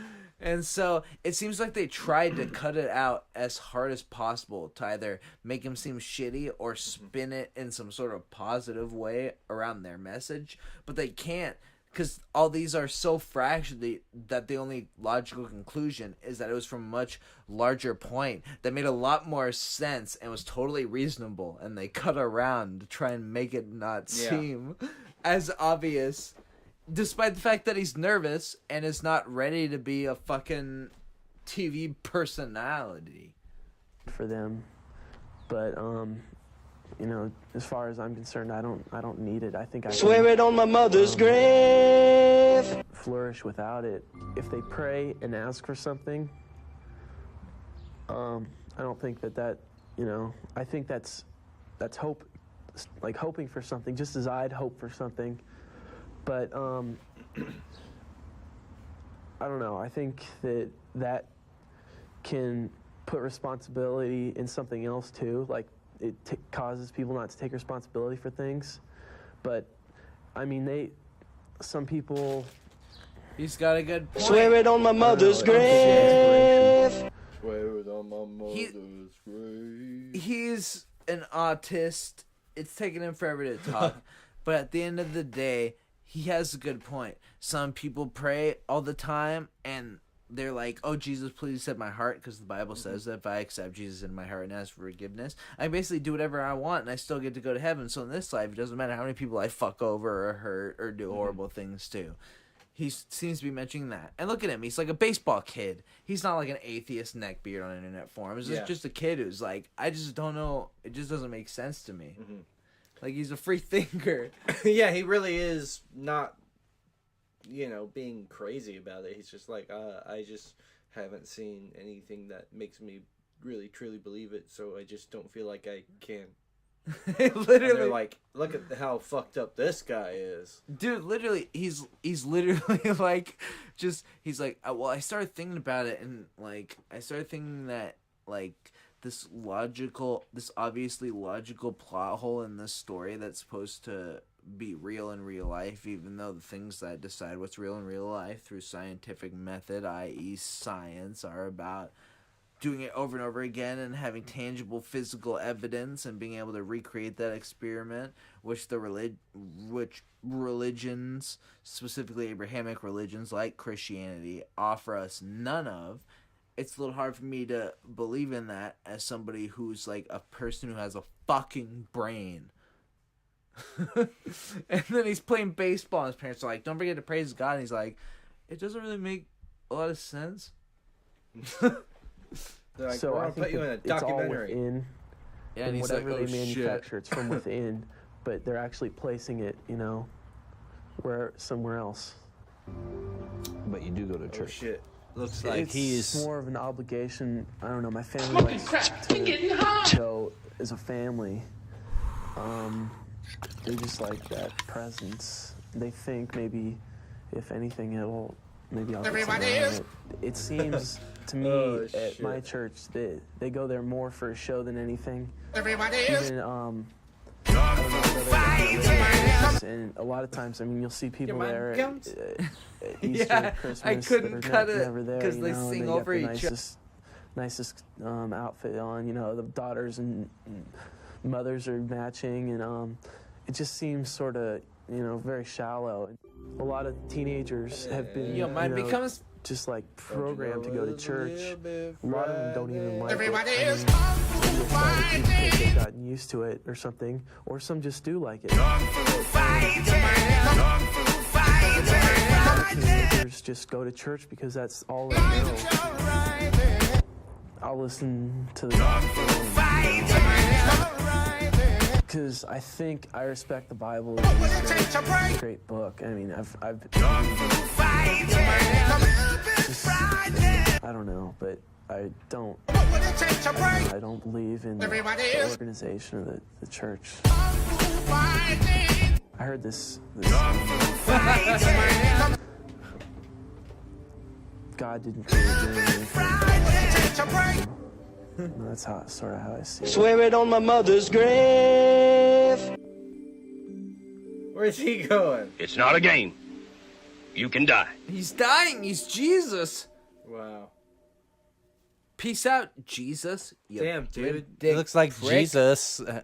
Crack attack. Going through a crack attack. Segment 3. Oh shit. That's crazy. Dating. Whoa. Oh shit. Everybody is.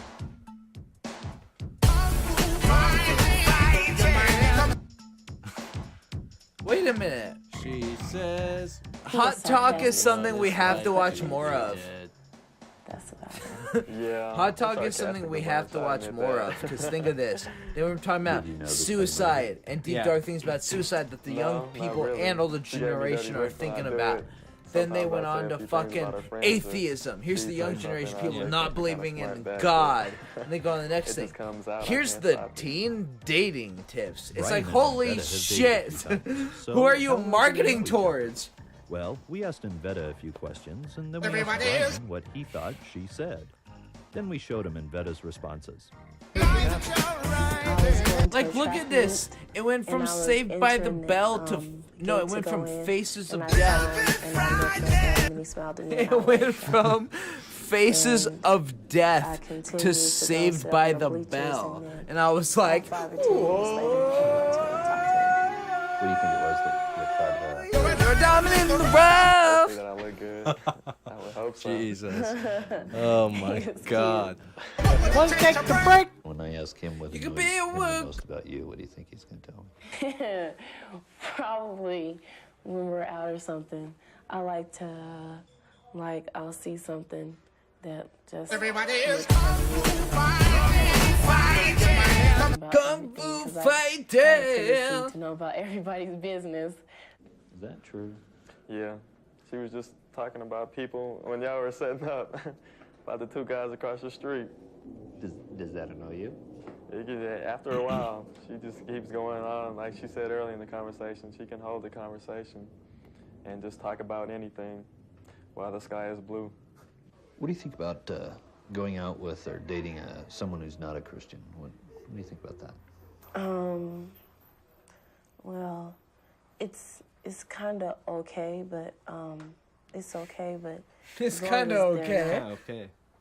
Like really into like devil worshiping and stuff like that, or they'll drink alcohol and smoke and all that kind of stuff. As long as they're not terrible, I think it'll be okay. Yeah, I have no...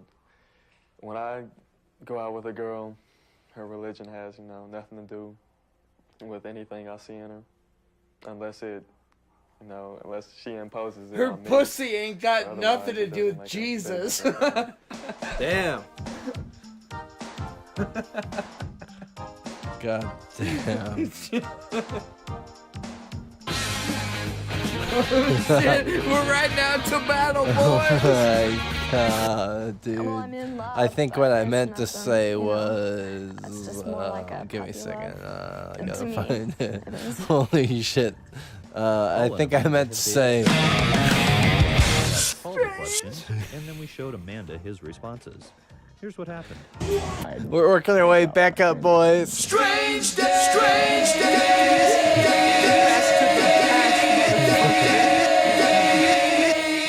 Suck my dick. I mean, not that that's bad. Oh, what was that? I'm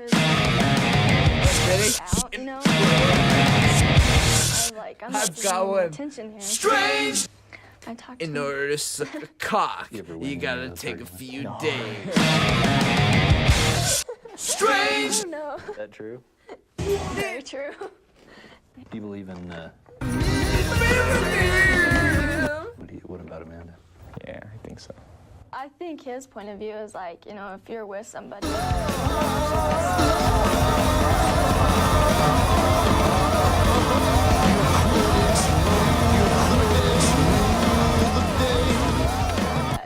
Yeah. Oh shit. Oh my God. Oh, it's so good to have it back. Listen to these two out in the audience and tell me if you spot any differences. It's like one of those pictures you see on Facebook. But Listen. then again, we all will. But he'll So be that's the shocked. first one. Here we He'll go. probably go. He won't give me two. He'll just, And listen to these two and tell me what you think. on a guilt trip, but other than my that, God. I think it'll be all right. Do you think this could be the one?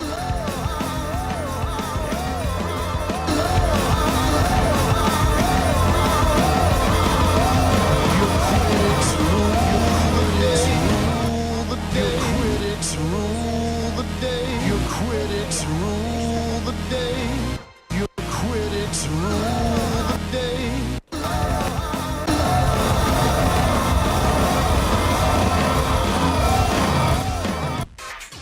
Oh my god! Wait, oh my god! Whoa! What's going on? That it is the federal government that has created the laws that has forced Negroes into our schools, homes, Give me a and second. lives. Jesus, we got Negroes blindsided and by other that. Wait a would minute, be it's controlled. not paused. It wasn't Pause. Oh my god. Wait, that's how I meant to do. Oh my god. Woo. Oh Jesus. Okay, what's going on? Holy shit. Well, I'm just gonna let it play until I find where we were at. That was craziness. Oh my god. We went from to teenagers in the KKK. Like holy shit. Like oh my god. God. I didn't know what I thought by like Oh my suicide. God. Weird enough, I guess. Whatever the fuck, and then being an atheist, okay, dating, it's like okay, whatever, and then it goes teens in the KKK. I'm like, what is this? What are we witnessing right now? Oh my Hot Talk God. Starters is apparently the best show ever made. It is. Hot Talk Starters rocks. I'll have Holy to get shit. more of these for future episodes. For real. Come on, you dick. Holy shit. Your critics are really rolling the day right now. Holy shit. Yeah. Here we go, segment 4. Teenagers in the KKK. Oh my god. You know that they... And the thing is, you also know that they need to pay everything. There you go.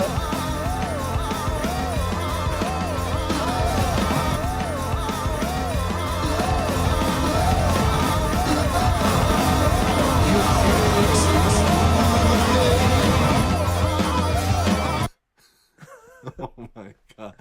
Holy shit. Let's watch this. 5 minutes on teenagers in the Once KKK. again recognizes that it is the federal government that has created the laws that has forced Negroes into our schools, homes. Jesus. I gotta find out the lore behind Hot Talk Starters. Yeah. Because this is an insane group.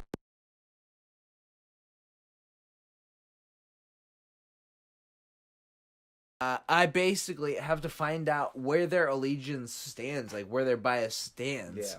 and who created it. Because this amount of things could go either way. It could be some bullshit right wing or even left wing thing where it's like, oh, we really care about this, and this is fucked up. But this, we actually don't think it's fucked up. Like, isn't it fucked up that kids would join the KKK?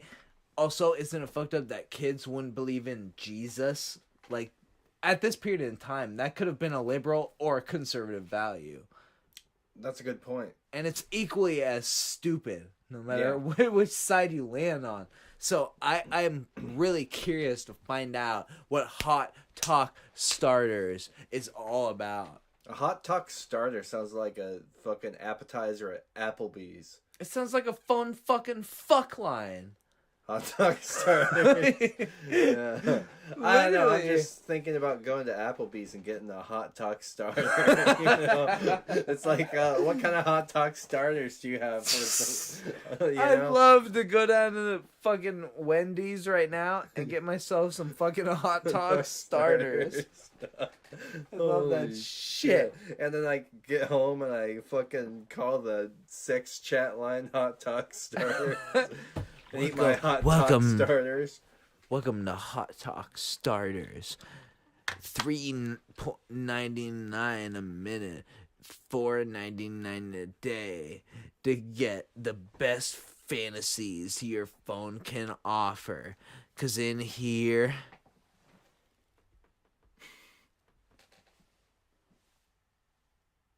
oh my god. in here, Rip. Holy shit. we're fucking going down a hill. Let's just keep going.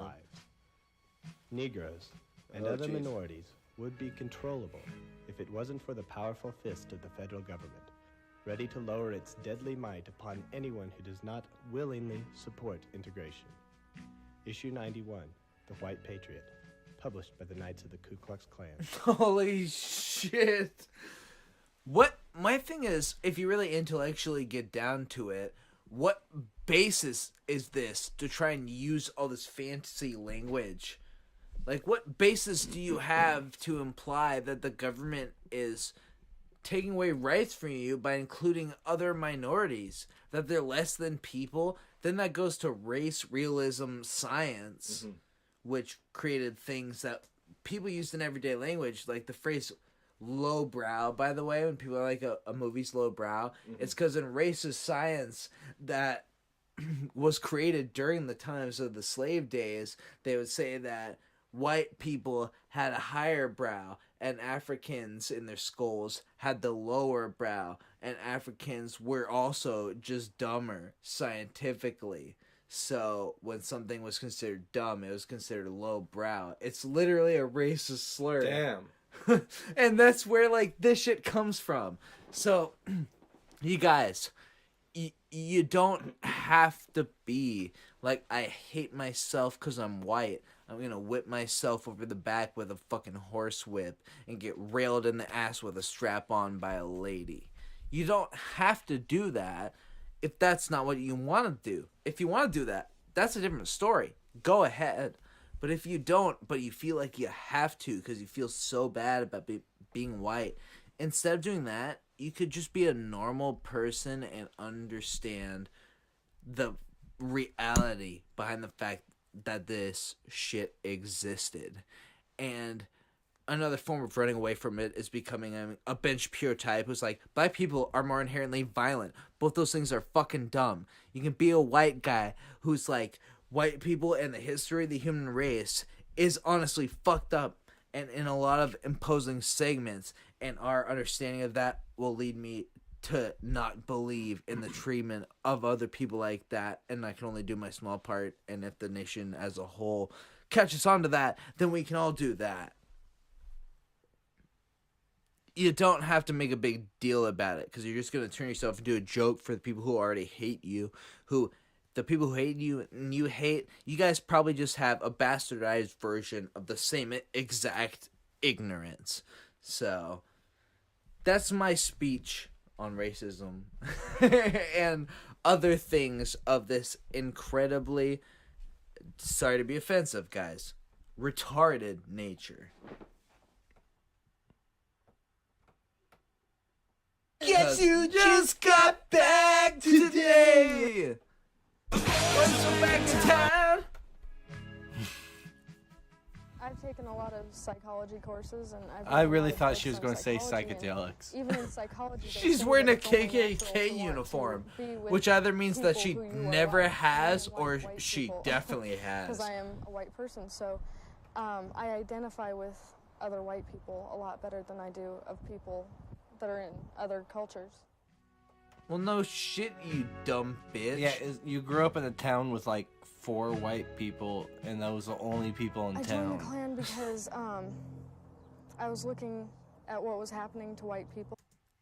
What was happening? All of that, by the way, what you just mentioned, is a product of income inequality and a product of subjugation and lack of resources and funds and other things that capitalism does to people that leads them to being fucking broke-ass motherfuckers who live in the middle of nowhere with 3 other people as neighbors. All that shit is part of the same shit which leads to income disparity. Like, a poor-ass southern person in the middle of nowhere who's grown up with 3 people and a black guy in a ghetto of New York in, like, the 70s are almost the exact same off, but because they're so at the mercy of the fucking vengeful hand of capitalism, they hate each other because the thing that's keeping them on the same level is dividing them by telling them that the other one's bad, so they never join together to rise up, which is literally what the first chapter of like Sun Tzu's Art of Fucking War. I have it right over here. Hold up. Yeah, here we go. He's busting it out. The first chapter, yeah, I was right. The first chapter of Sun Tzu's Art of War. A classic, like literally such a fucking old book. I don't know the exact year, but like military philosophy and a lot, all of war. This is one of the biggest like books about the way war has ever happened. Like this is an influential book on the history of war in general. And the first chapter is called Divide and Conquer. That's how simple this shit is. And these KKK fucks fall right into it. Can't take that shit. And I don't like it. We don't have any rights for ourselves. Everybody else has rights, but we don't have any rights at all. And At all? You know, we've got a lot of things out there like the Black about? Entertainment Channel, you know, and United Negro College Fund, and it's just that a lot of people don't look at white people for what they are, and we have a right to be proud of it, what we are. It's a place where you can say you're proud of who you want to be. The amount of pride you take in who you are and who you want to be have more to do with your character as a human being than the color of your skin, which is something that's so inconsequential that you literally didn't even have a choice over becoming that. Like, you're such a victim of circumstance in that. Maybe if the fucking pyramid scheme of the world economic system didn't completely subjugate and divide and take advantage of the large population of human beings that exist in this world,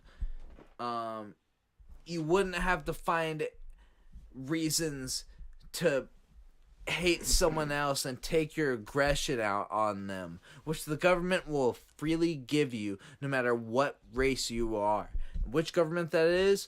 All governments. And all governments have treaties, and they do this to other people, and they take the resources from the people towards the bottom level. It's basically the biggest pyramid scheme that's ever existed. And listen, this world's fucking evil. This guy right here, he probably did some fucked up shit. I don't even know. But what am I talking about? He's sitting here dressed like a KKK member. He's doing it right in front of my eyes. But like, he obviously wasn't like Adolf Hitler himself, who started the Holocaust, right? But like I've said many times before,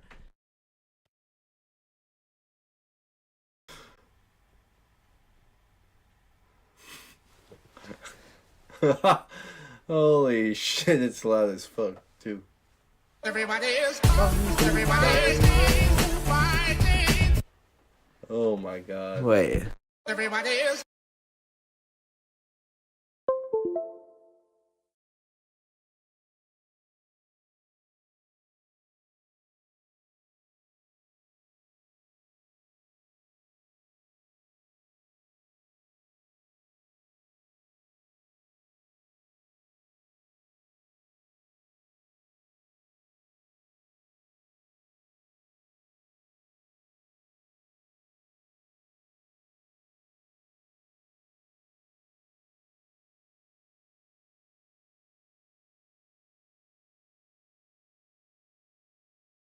everybody is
My involvement. What kind of reactions do you get from them? Well, I've gotten the principals have harassed me.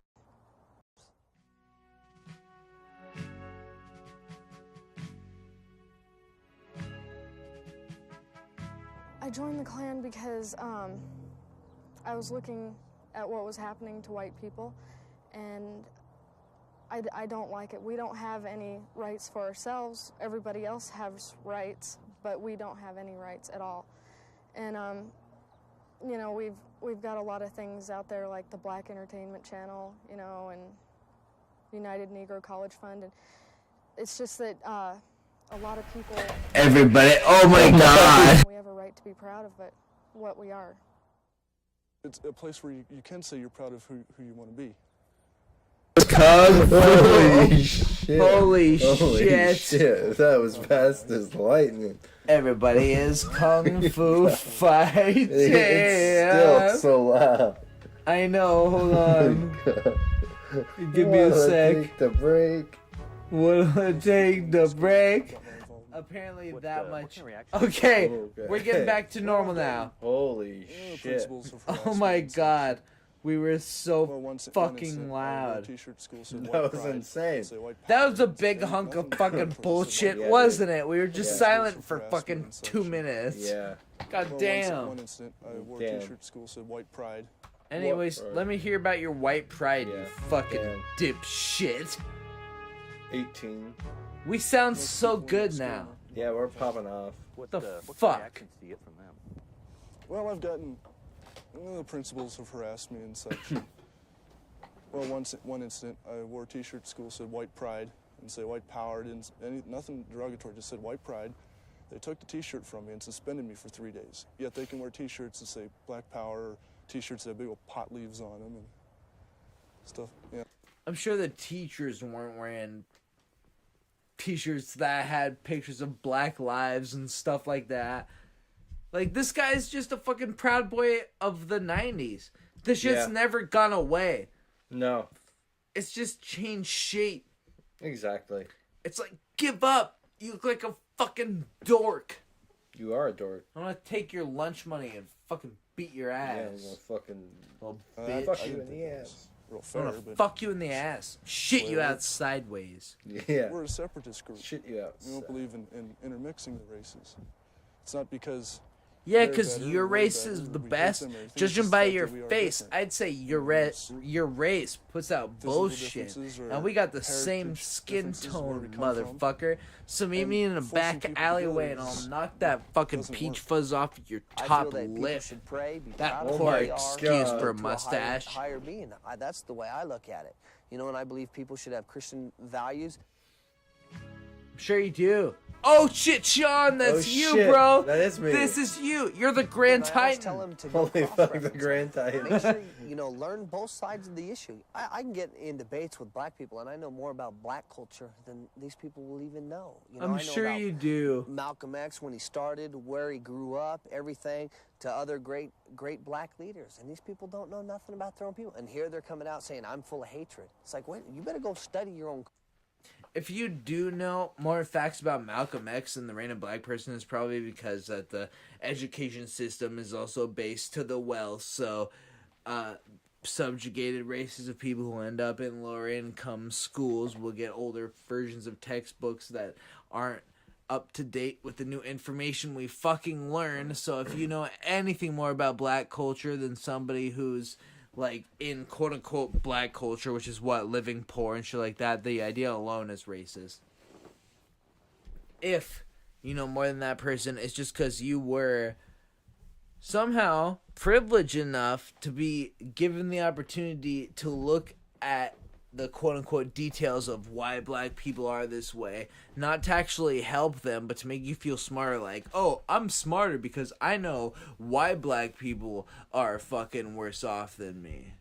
But instead of turning that into a liberal thing, you went racist with it, which is where this thing, you guys see the line I'm laying down of bullshit and how it just like eats away at your soul. Like, you can be realistic. Like, being realistic doesn't mean that you hate yourself or that you don't believe in racism. And I think that's that is the main point I've been trying to make throughout this whole show's existence. This is the 10th episode. This is the last episode of the year. Yeah. This is the last episode of being messed fucking up. Next episode you see me, it'll be cleaned up. It'll be the cleanup show. It'll be the cleaned up podcast. It'll be the cleaned up motherfucking We get cleaned podcast. up and we clean up messed up shit. Literally, that'll be the next episode. This is the last time you'll ever hear me rant like this. I might never even get this angry again. Culture before you come pointing fingers at me. You know, and that's what people need to learn. You know, I believe everybody has the right, Asians, blacks, Hispanics, everybody has the right to be proud of their culture, their heritage. But when it comes to me, and they say I'm a racist, I'm a bigot. I'm not a racist, I'm not a bigot, I'm just proud to be white. You know, and I believe what our forefathers did for this country is the greatest thing. The thing is, they can say black power or they're proud to be black, but I can't say I'm proud to be white. It's like, he's like, I'm not saying anything racist towards them. The only reason you're saying I'm proud to be white is because you never had to think about being proud to be the race that you are until people started coming up towards you with a defense of maybe the white race isn't the best. That's the only time you had to even think white pride, whereas movements like civil rights movements that would say like black pride, only them thinking that was a novel thing in existence because them in these countries have been told for years that they don't matter, that being black doesn't matter, and having that fucking sort of insecurity beaten into them. So when they said black pride, it meant something. White pride is only in opposition to that because white pride didn't have to be invented before that because people didn't have to be proud of being white because they were already told that because they're white, they're the best. So when you say, they can say that, but I can't say this, I don't mean hatred. You actually do, because the only reason you even say that is created out of hatred.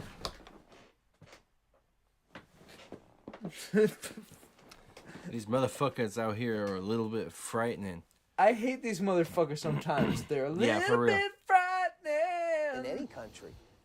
Well, I feel that I do love my neighbor. Like I said, it's not a hate thing. It's that I'm proud of who I his am. neighbor's white. And I don't think that we should be forced together. You know, if it's your choice to be with them, then that's fine. But we should not have to be forced into doing anything. I think that people like to be with their own kind of people, and what has been happening recently, things are getting worse. There's, you know, riots against each other, and I just think that we can't possibly get along together. I don't think we can. We haven't proven that we can, so I don't think we can get along together. It's probably because your group's killing them. I think it'd be better for all of us if we were separate. Yeah, it's like maybe if you tried to get along better, you would. Do you ever think about that? Distributed by Total Living Curriculum. They got numbers. Deal. I almost want to call at least one of them numbers. Why not do coming that out saying, "I'm for the full of end of the hatred." night? It's like, Yeah. wait, you better go. We should be Better for Oh shit, I went too far back. Too far back.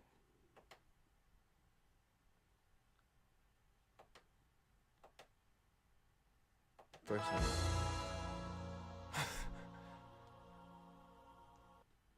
Okay. Damn.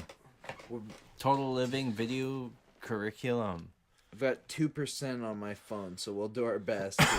We'll see what happens.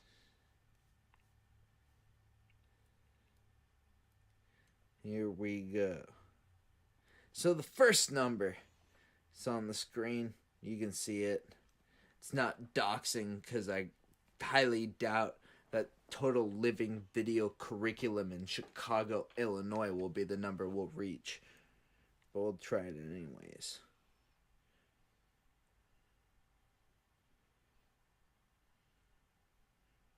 And this is Hot Talk Starters. If it's a fuck line, I'm gonna laugh. Because this is Hot Talk Starters. Hot Talk Starters. So let's hear it. Maybe it'll be Applebee's.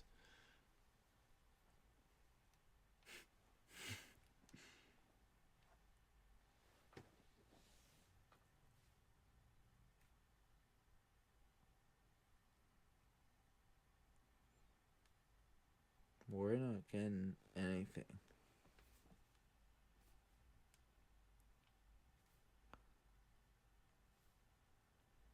This is very strange. I've never just not gotten anything in at all. Yeah. It's not even dialing.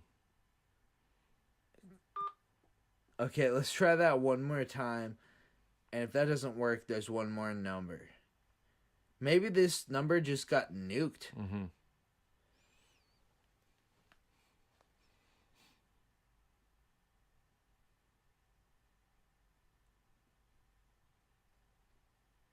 Yeah, it doesn't seem like we're getting any dial.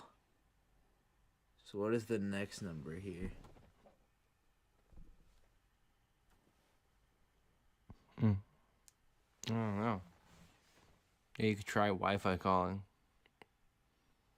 Maybe that'll make it better.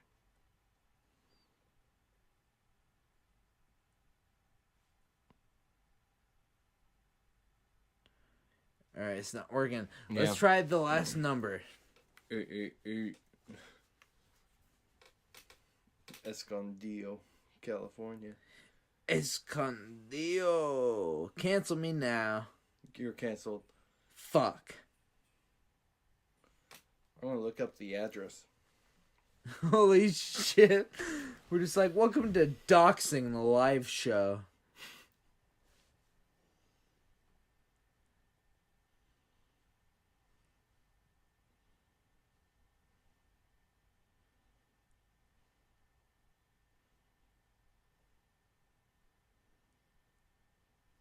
So that's not even working. I'm not going to bed without a fight. What is the company called? I'll find them. Total Living Video Curriculum. They're probably gone. I'll find whatever's closest and call them. I don't give a shit. You guys can click off now, by the way, because this is our final segment. Well, they might be. Well, their trademark is still around. Give me a second.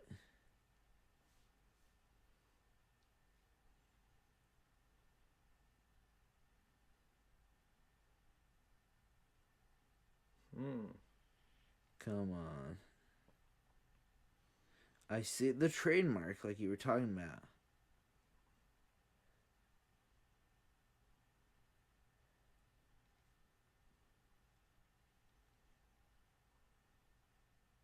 Yeah, their fucking trademark is still there, but it's weird.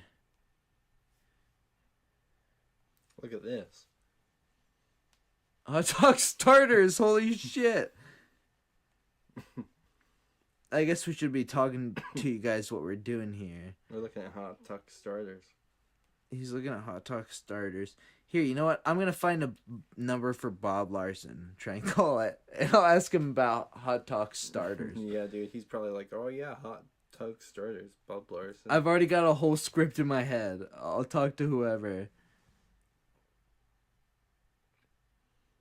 There's Bob Larson Plumbing. I saw that. Bob Larson University. Holy shit. No, that's a university. Hot Dog Starters. Bob Larson's got a whole website, but no get in contact with me thing. Damn.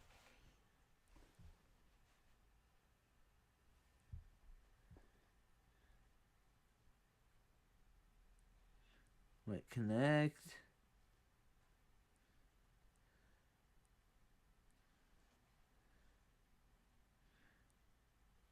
Bob Larson Plumbing. Yeah, there's another plumbing guy. Come on, man. I want Bob Larson himself, bro. Shit. Okay. I'll just call up a random ministry and we'll have an actual intellectual conversation. If that's even possible with them speaking right now. Ministry phone number.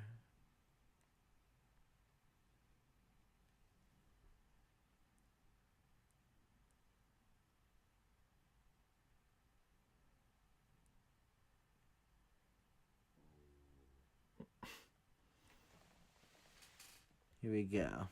Here's a ministry. I'm taking off my fucking Wi-Fi. Here we go.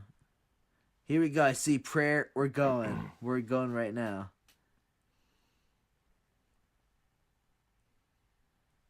Let me take the reins on this one. Thank you for contacting reachministry.org. We coordinate community outreach projects. We are a faith-based ministry powered by volunteers. We believe together Okay, I get it. just one random act of kindness at a time. So Sweet. please leave your name and your phone number, and we will contact you back as soon I'll as leave a possible. message. For more information, visit our website at reachministry.org and have a blessed day. Hi, I was calling because I had a few questions. My first question was, I was wondering if you guys were in any way affiliated with Total Living Video Curriculum. I just saw this series called Hot Talk Starters, and there was a lot of stuff about Jesus and the Holy Bible and stuff I really relate to. But in this video, it just left me with a lot of questions about things like suicide and like how to deal with other people who don't believe in Christ and his teachings. And I was having a hard time finding a ministry to call it, and you guys were the only ones that had a number. So if you could get back to me and help me discuss some of these spiritual issues I'm having in some form of way, I would greatly appreciate that. Thank you.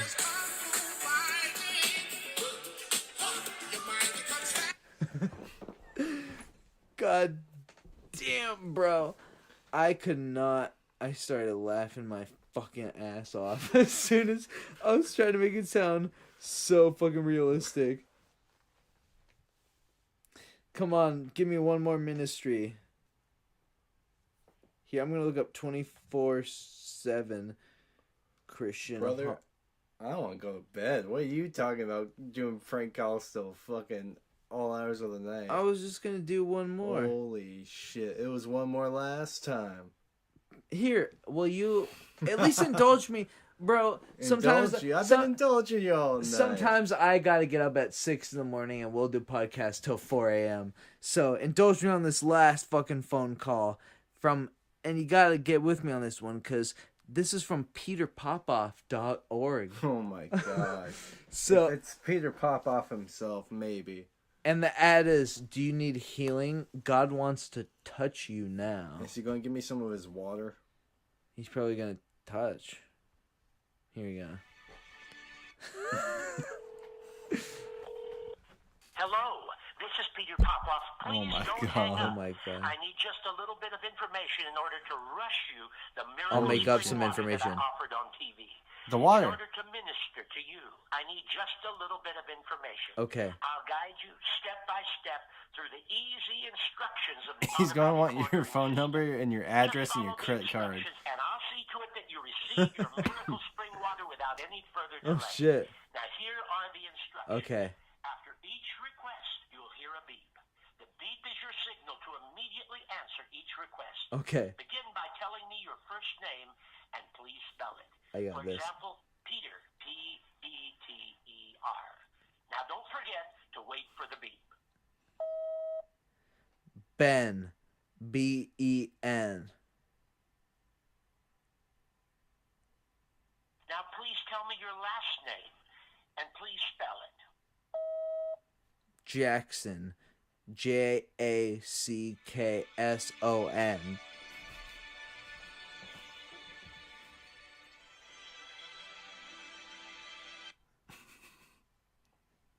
Now please tell me your street address or P.O. box number and spell the street name.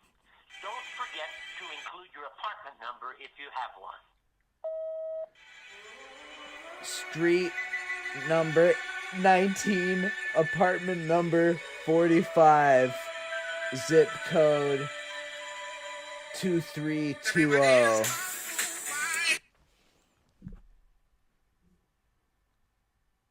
Now give me your zip code. 6 669. Providing all the information we need to effectively minister to you. Thank you for calling. This is Peter Popoff saying, God bless you. They hung up on me. I think Yeah. they checked my information in real time and then realized I was a real person. And I wonder if they heard Kung Fu fighting. They better have heard fucking Kung Fu fighting. But next time, we'll get Peter Popoff fucking Ministries. That's right, motherfuckers. For the next ever episode of the Messed Up Podcast, we have, not only do we have Jack Black's entire Today Show takeover, we're going to have Mike Love's Rock and Roll Hall of Fame acceptance speech, and we're also going to prank call multiple ministries, and we'll have their numbers on deck so we can ask them about whatever the shit that was called. Hot Talk Starters. Hot Talk Starters. Hot Cock Starters. That's all it makes me think of. Starter. He was a hot talk starter. But anyways, we're peacing out. This is the last episode of the year. This is episode 10.